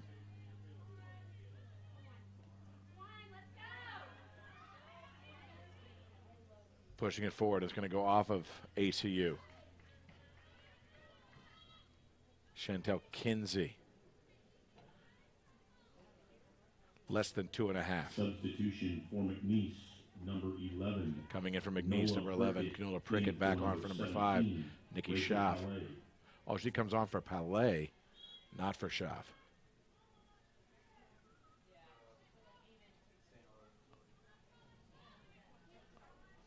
Bringing it back, swinging the kick. It's going to go well wide.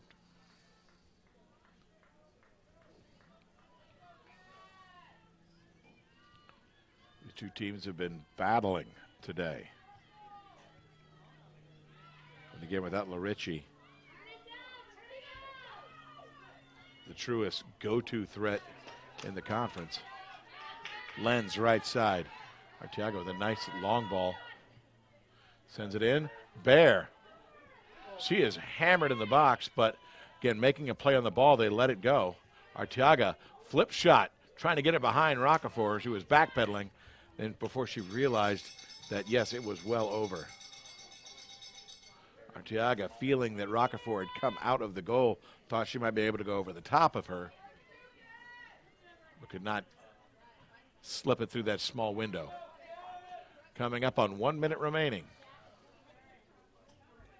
1 minute remaining in the second half.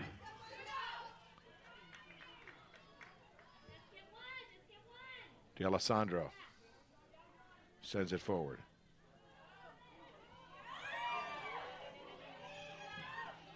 McNeese with an opportunity, and just with an open net, McNeese's Neidig could not get a foot on it. Rodriguez sends it wide, back into the box, headed up, not cleared yet. Rodriguez comes up with it. Oh my goodness, Aaron Smith just got a piece of it over the top. I'm not sure if she shouldn't see that until the last possible second. I believe it was might have been Ruelas on the shot. 18. 10, 9, 8. Here comes the corner. 6, 5, 4. A great 3, header to clear. 2, 1. And a smart play, just get rid of it. Send it into the cross-country track. Of regulation, we are all tied up at 0 apiece. 0-0 after 2 halves of soccer here at the Dugan Family Track and Soccer Stadium here on the campus of Texas A&M University Corpus Christi. Overtime coming up in a moment. I'm Stephen King. You're watching the Southland Conference Soccer Championships on the Southland Digital Network. Stay with us. More to come.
Overtime coming up in our second match of the day, the McNeese Cowgirls and the Abilene Christian Wildcats.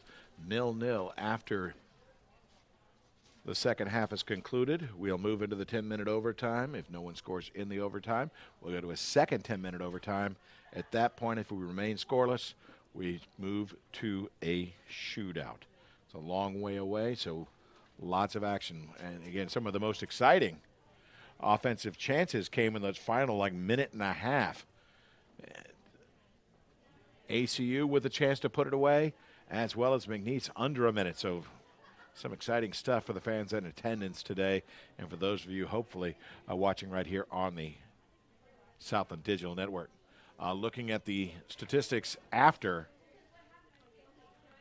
the second half, for Abilene Christian, 12 shots, 6 on goal, 4 fouls committed on the day. For McNeese State, 8 shots, 3 on goal. They've doubled up Abilene Christian with 8 fouls of their own.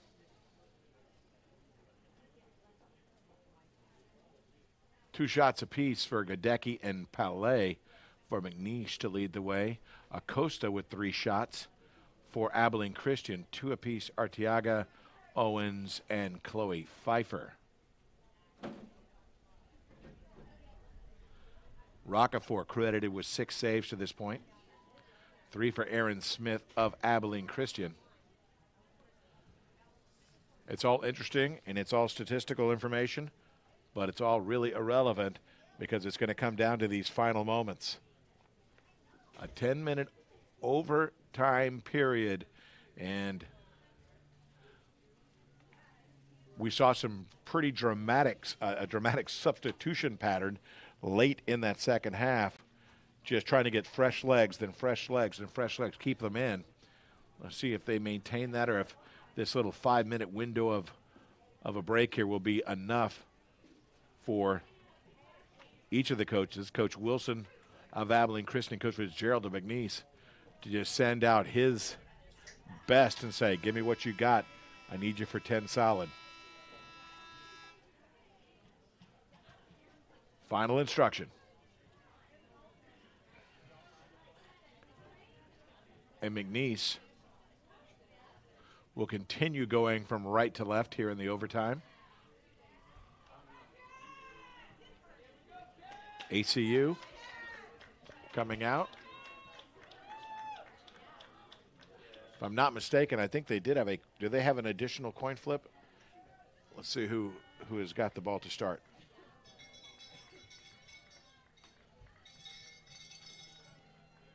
By appearances, it looks like it's going to be McNeese.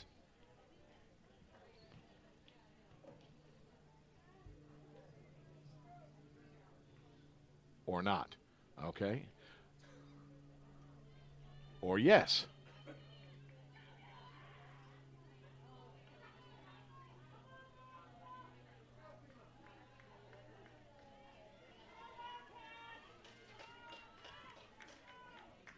Officials in position. We're off. Palais sends it long. They're going to go over the end line, so a goal kick coming up for Aaron Smith.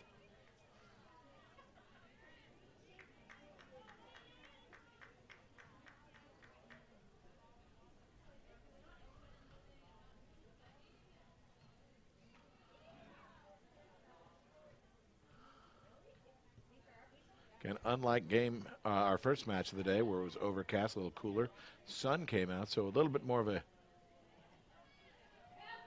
day where, you know, the elements can drain you a bit. Arteaga putting on some pressure, looking for that just a mistake on the McNeese side, almost capitalized. ACU weaving through traffic is Bucklew. D'Alessandro knocks it clear, but ACU regaining control for the moment. Len sends it over the sideline.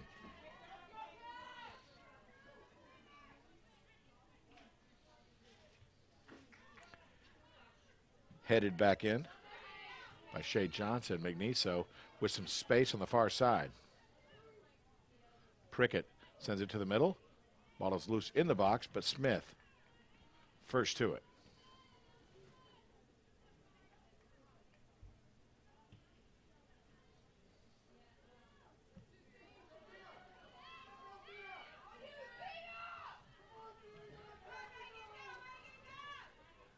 On the far side, ACU on the attack. Rockefeller.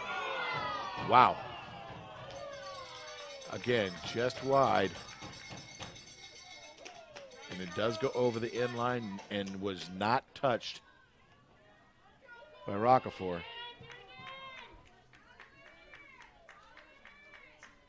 So it will be a goal kick.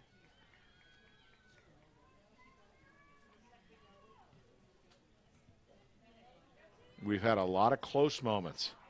It may require some perfection to get that golden goal.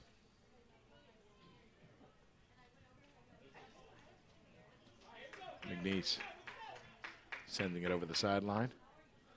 Throw in on the far side for ACU, the Wildcats.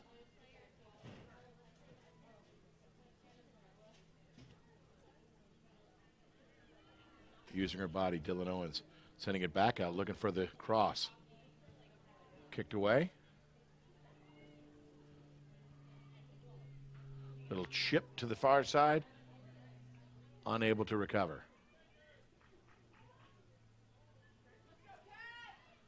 We've played 3 of the 10 minutes of our first overtime. 7 remains.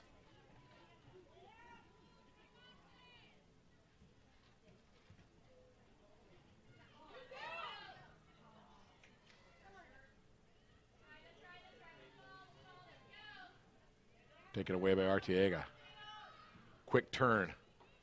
Going to give it the boot. Rockefeller plays it wide, comes loose, but nobody there for ACU. D'Alessandro was the first to it. She just shielded it until Rockefeller could recover.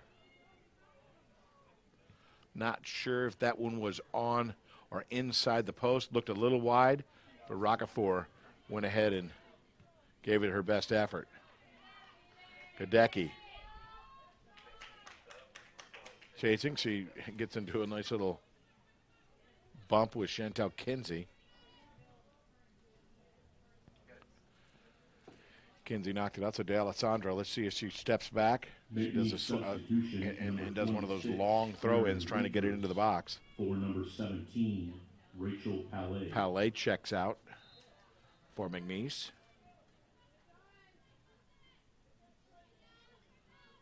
Coming on, number 26. That was Aaron Winters. Clayton. Can't do much with it, just keeps it in play. And Owens comes up with it. Calling for it, that's good. They had to let it go because it would, I believe it would have been an offside. Owens was about 2 seconds late in delivering that.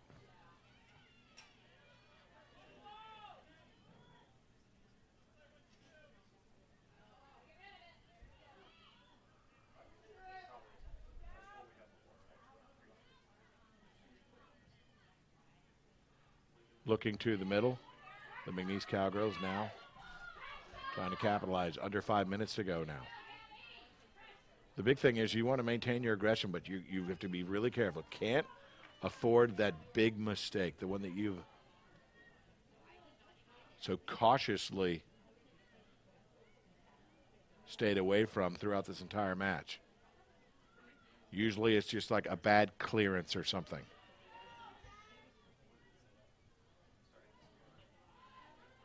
Into the box. ACU, nice clearance. That's what I'm talking about. When you have that opportunity, you got to do it correctly.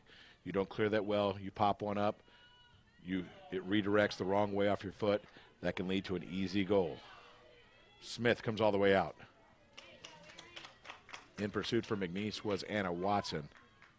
Smith beat her to the punch.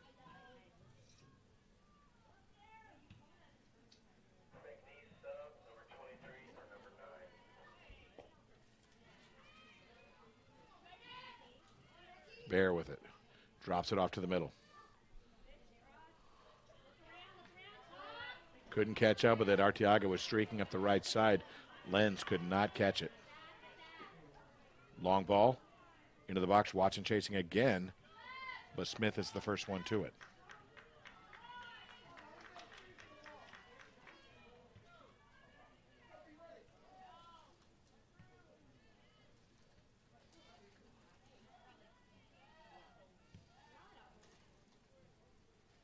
Gadecki. Sending it wide to Arteaga. Flips it back over, trying to get it to Lenz. In traffic. Nice header straight up by Abilene Christian's Kinsey. Under 3 minutes remaining in our initial overtime.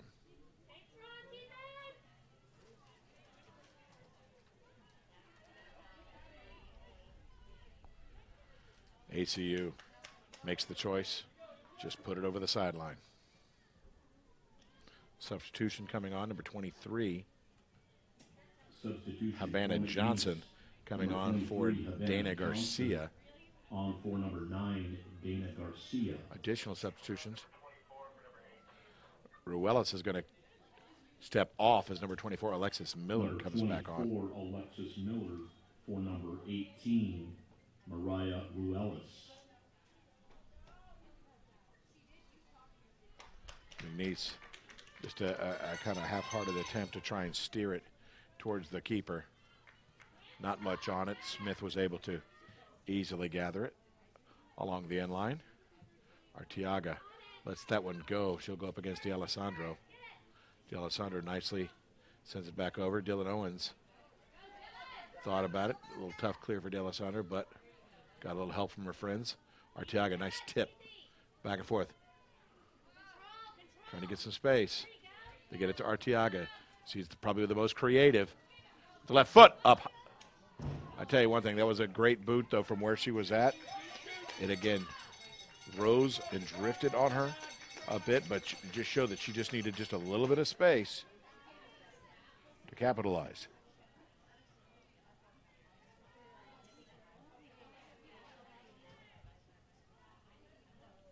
Just coming up on a minute. 1 minute remaining in 1 the first overtime. minute remaining here in our first overtime. Seems like this 10 minutes has cruised by. Rodriguez really taking some liberties on her throw-in. Going up at least 10 to almost 15 feet forward from the original spot. McNeese on the far side.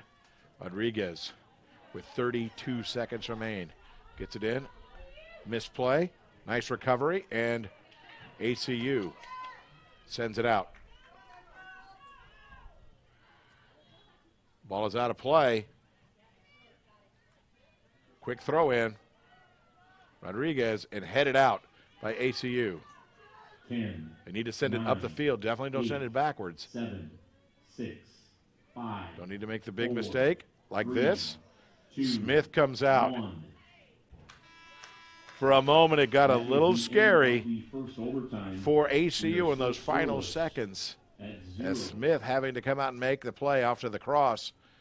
Trying to see who that was coming across the way. I think it was Havana Johnson, number 23, who had an opportunity at the last final moment. Smith, though, making the save on the cross. We are heading to a second overtime. It's been entertaining. We'll take one quick break, come back, our second overtime here from the Dugan Family Track and Soccer Stadium. Southland Conference Soccer Championships on the Southland Digital Network.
We're heading to a second overtime period here in the second match of the day, the opening rounds of the Southland Conference Soccer Championships here for the Dugan family Track and Soccer Stadium in Corpus Christi, Texas.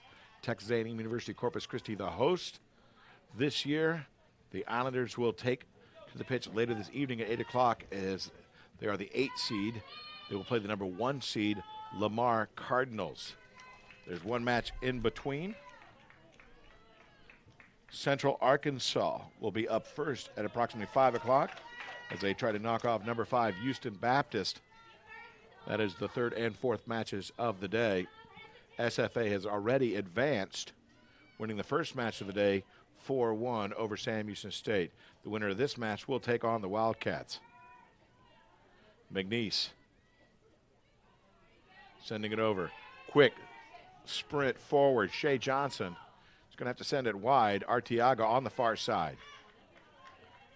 Sends it to Johnson, maybe looking to set up a corner. Can't do much with it.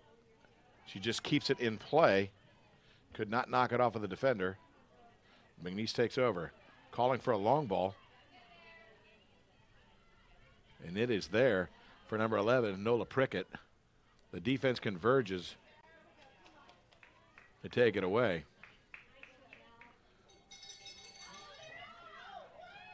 They call the offside. I'm trying to figure out the offside, unless it. Say again? Understood. It was such a long ball. There was time when the ball was initially kicked. She was offsides. It just took a while to get there. She had corrected, but at the initial moment of the lead pass, she was offside. Johnson from McNeese has it kicked away, and a corner coming up.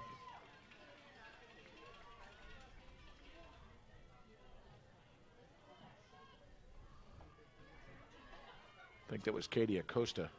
Corner kick for McNeese. Who knocked it over the end line. It is number 8 for McNeese, Anna Watson with the right foot. Coming in well. Goes up, no one knows where it is. They found it. Did not clear it well. D'Alessandro, she'll take a chance at it. It'll go over the end line. Goal kick coming up for Aaron Smith. D'Alessandro, I'm sure, wishes she had another chance at that one. Appear to be taking her time, but still, in a sense, may have rushed it. Unable to maintain control. Sanabria. McNeese with it. Kick forward. Owens taps it up. And Clayton does a nice job coming up to just clear it into the seats once again. Clayton was the last line of defense. She got the job done. Owens sends it through. Bear in traffic. Sends it way wide to Arteaga. Arteaga bringing it back to her left foot. Sends it inside Rockefeller. Anticipated the angle. Realized she was going for the inside post.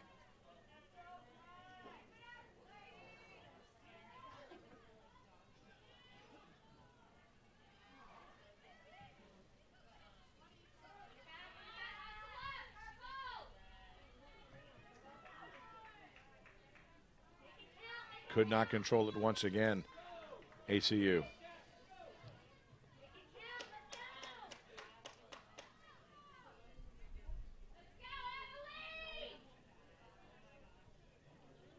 Substitution coming up right now is Havana Johnson checks off. Looks like Palais is returning.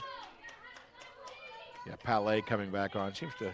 McNeese substitution number 17, Rachel Palais, for number 11, Nola Prickett. Comes on for Prickett. Kicked forward for McNeese. A little push in the back. They let it go. Shea Johnson. No call. ACU tracking. Arteaga defensively tries to turn upfield. Here comes the defense on the double team. Finds some space, but taken over by McNeese. But big bump. Play on. Megan Baird, only 5 feet tall, sometimes does not get the benefit of the doubt on some of the bumps.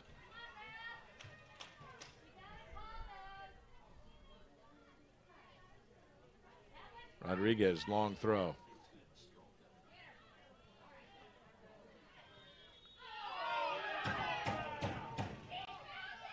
Watson draws the call. Watson hits the deck. The call comes. When Bear went down, it did not. So to the fans, just got them a little enthusiastic, we'll say, in the stands about it. Two different situations. But with 5 minutes remaining in the second overtime, they're looking for anything. Aaron Smith just watches it go wide on the free kick from number 5, Nikki Schaff. Substitution for ACU, number 19, Chloe Pfeiffer, for number 8, Issa Sanabria. Sanabria gets off. Pfeiffer returning.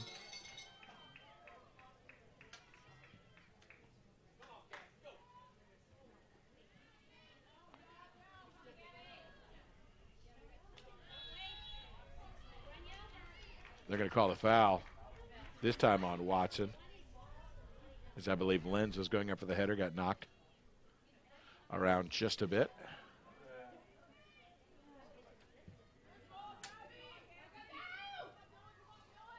Tracking. And controlling. Owens, stumbled. She had lost Rodriguez for the moment as Rodriguez has stumbled. Then when Owens tried to turn the corner back down the inline, stumbled herself, leading to the goal kick for Rockefeller. There was some defensive help coming their way, but for just the slightest moment, she had a little bit of open space inside the box. Bear in the lane, inside. Keeps battling, and this time they call the foul on McNeese. As Bear was battling, but was being forearmed off the ball by I believe, Palais.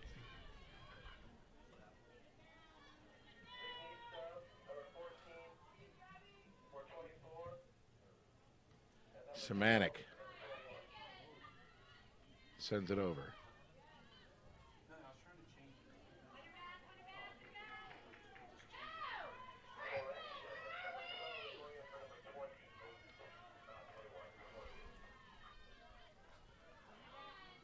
On the near side, going to be knocked out of play by ACU. These young ladies are giving everything they got right now. Havana Johnson trying to control. It goes off of Johnson out of play as she was battling with Lenz.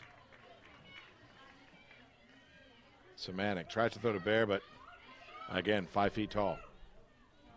Went over the top.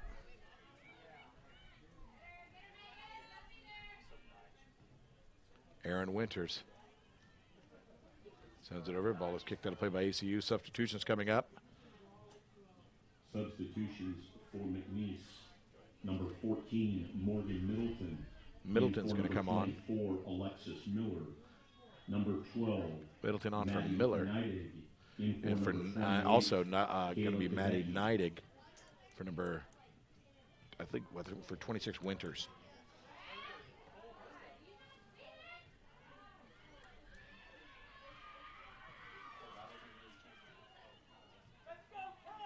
They continue to battle. Bear with it. Minute 45 remaining. Cleared. Out well by number 4, Shea Johnson. Clayton. Solid defender. Gets it free. D'Alessandro knew what to do. Just get rid of it.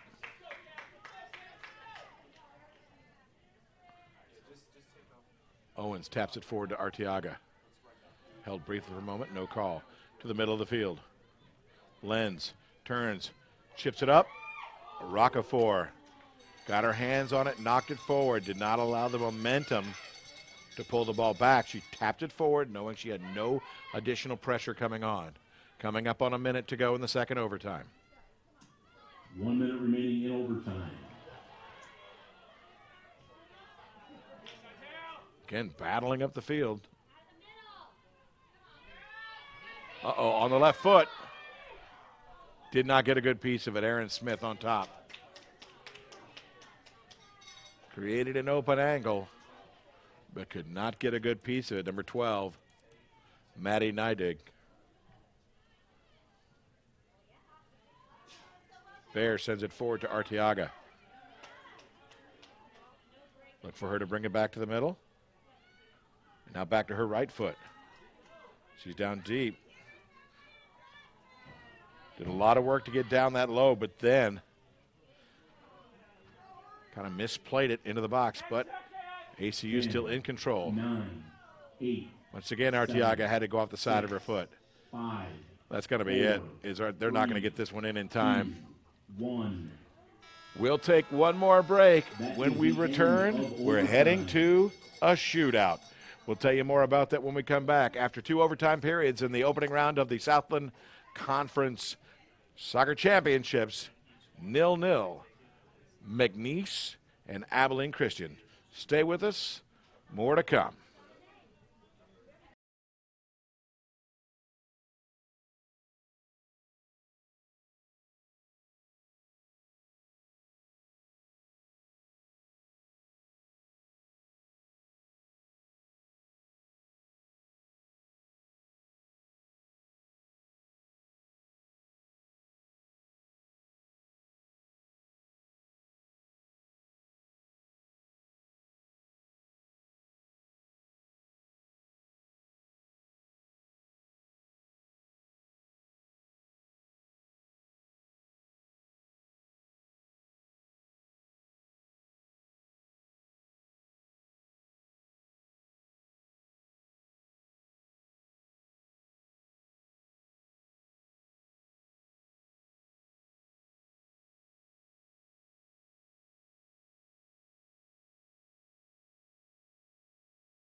As we get prepared for the shootout, what we have been told to this point is Abilene Christian will go first. There will be 5 shooters from each side. After 5 shooters, if there is an advantage for one team or the other, that team will win today. If the teams are tied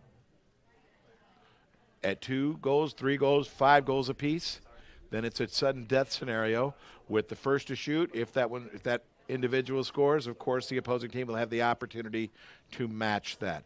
If the lead shooter misses, the second shooter can end the match there. If they do not convert, then the shootout will continue. Abilene Christian, we know, will have the first shot, and the way it goes, anyone on the roster has the ability to participate in the shootout. If they're on the roster, let's just put it this way, if LaRicci, were, if they could just put a cleat on her other foot, maybe she could even participate. Okay, that's a stretch. I'm going to take that one back. I'm going to dial that one back in just a little bit. Rockefeller is going to be, I'm going to call it the north end. To our right. Is that the south end? There is my claim to fame from my many years of radio play-by-play. I have no idea which is north, south, east, and west. So that is the south end of the field where Rockefeller will be defending. Well, each will be working, Rockefeller and Aaron Smith, with a little fist bump for each other. And it looks like is that going to be Bear walking up? It appears to be Megan Bear, number 2. Kicking first for Abilene Christian, number 2, Megan Bear. So the first attempt in the shootout against the Southland Conference goalkeeper of the year. Upper right corner, Megan Bear gets it by.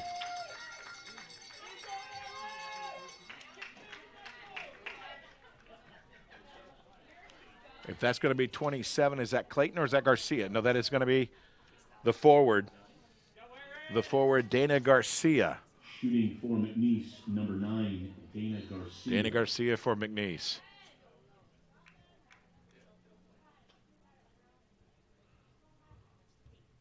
A little chip to the left corner. One apiece to this point. Trying to get a read now for ACU as we're trying to read those numbers.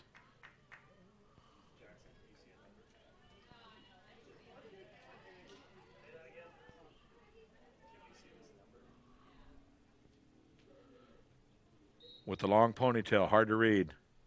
But it is a goal. We'll try and catch it on the way back out.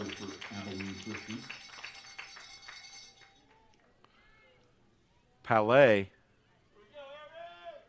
I believe, next up.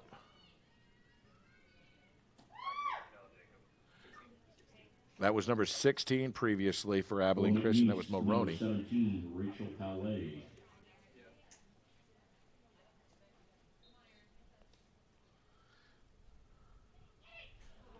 Palais puts it through. We're even at 2 at the end of 2 rounds.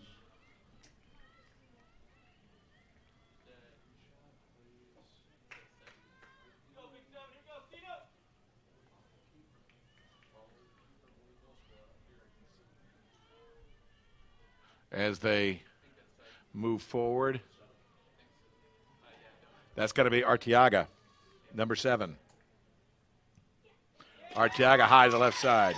Christina Arteaga with the goal. ACU 3. McNeese looking to answer, and it's going to be D'Alessandro. For McNeese, number 13, Gabby D'Alessandro. The defender of the year in the Southland Conference.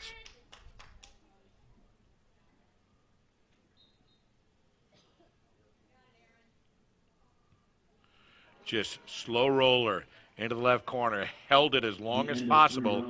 Froze Aaron Smith. Trying to get a read here. Is that Pfeiffer? Yes, it is. That is number 19, Chloe Pfeiffer, kicking for ACU.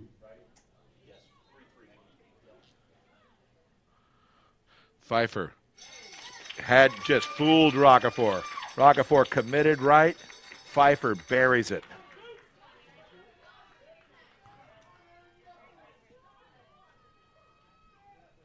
Aaron Smith.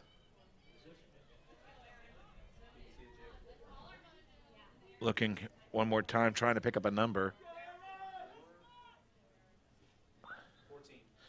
14. That's Morgan Middleton. Middleton over the top. Morgan Middleton misses. With a conversion here, this will end it for ACU. In favor of ACU. If ACU converts on this final attempt, McNeese will not. There will not be. They will not have an opportunity. Number 5, Kaylee Acosta. And it's good, and Abilene Christian has defeated the McNeese Cowgirls in the shootout. 5-4, the final score, though. ACU 1, McNeese 0. So the first upset of the day as the 6th seed advances to the next round on Friday to take on Stephen F. Austin. It's not 1-0 on the board. It's 0-0 is the official ruling here. 0-0. ACU advances on the PK. Final 0-0. We'll take ACU advances on penalty. A quick break. Come back. Final statistics.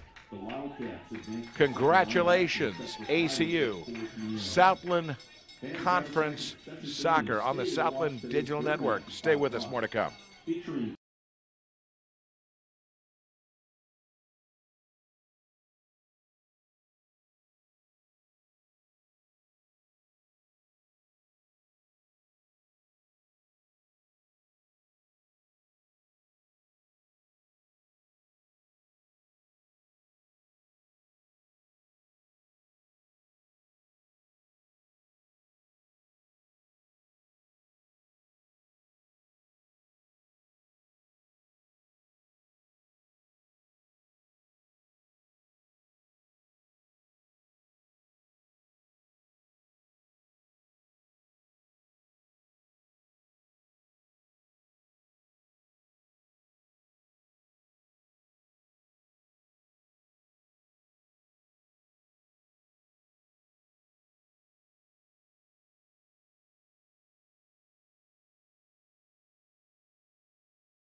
Welcome back to the Southland Conference Soccer Championships on the Southland Digital Network.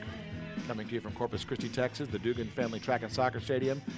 The second match of the day, it was Abilene Christian advancing to take on Stephen F. Austin in the semifinals as they win officially a 0-0 tie, advancing on the PK.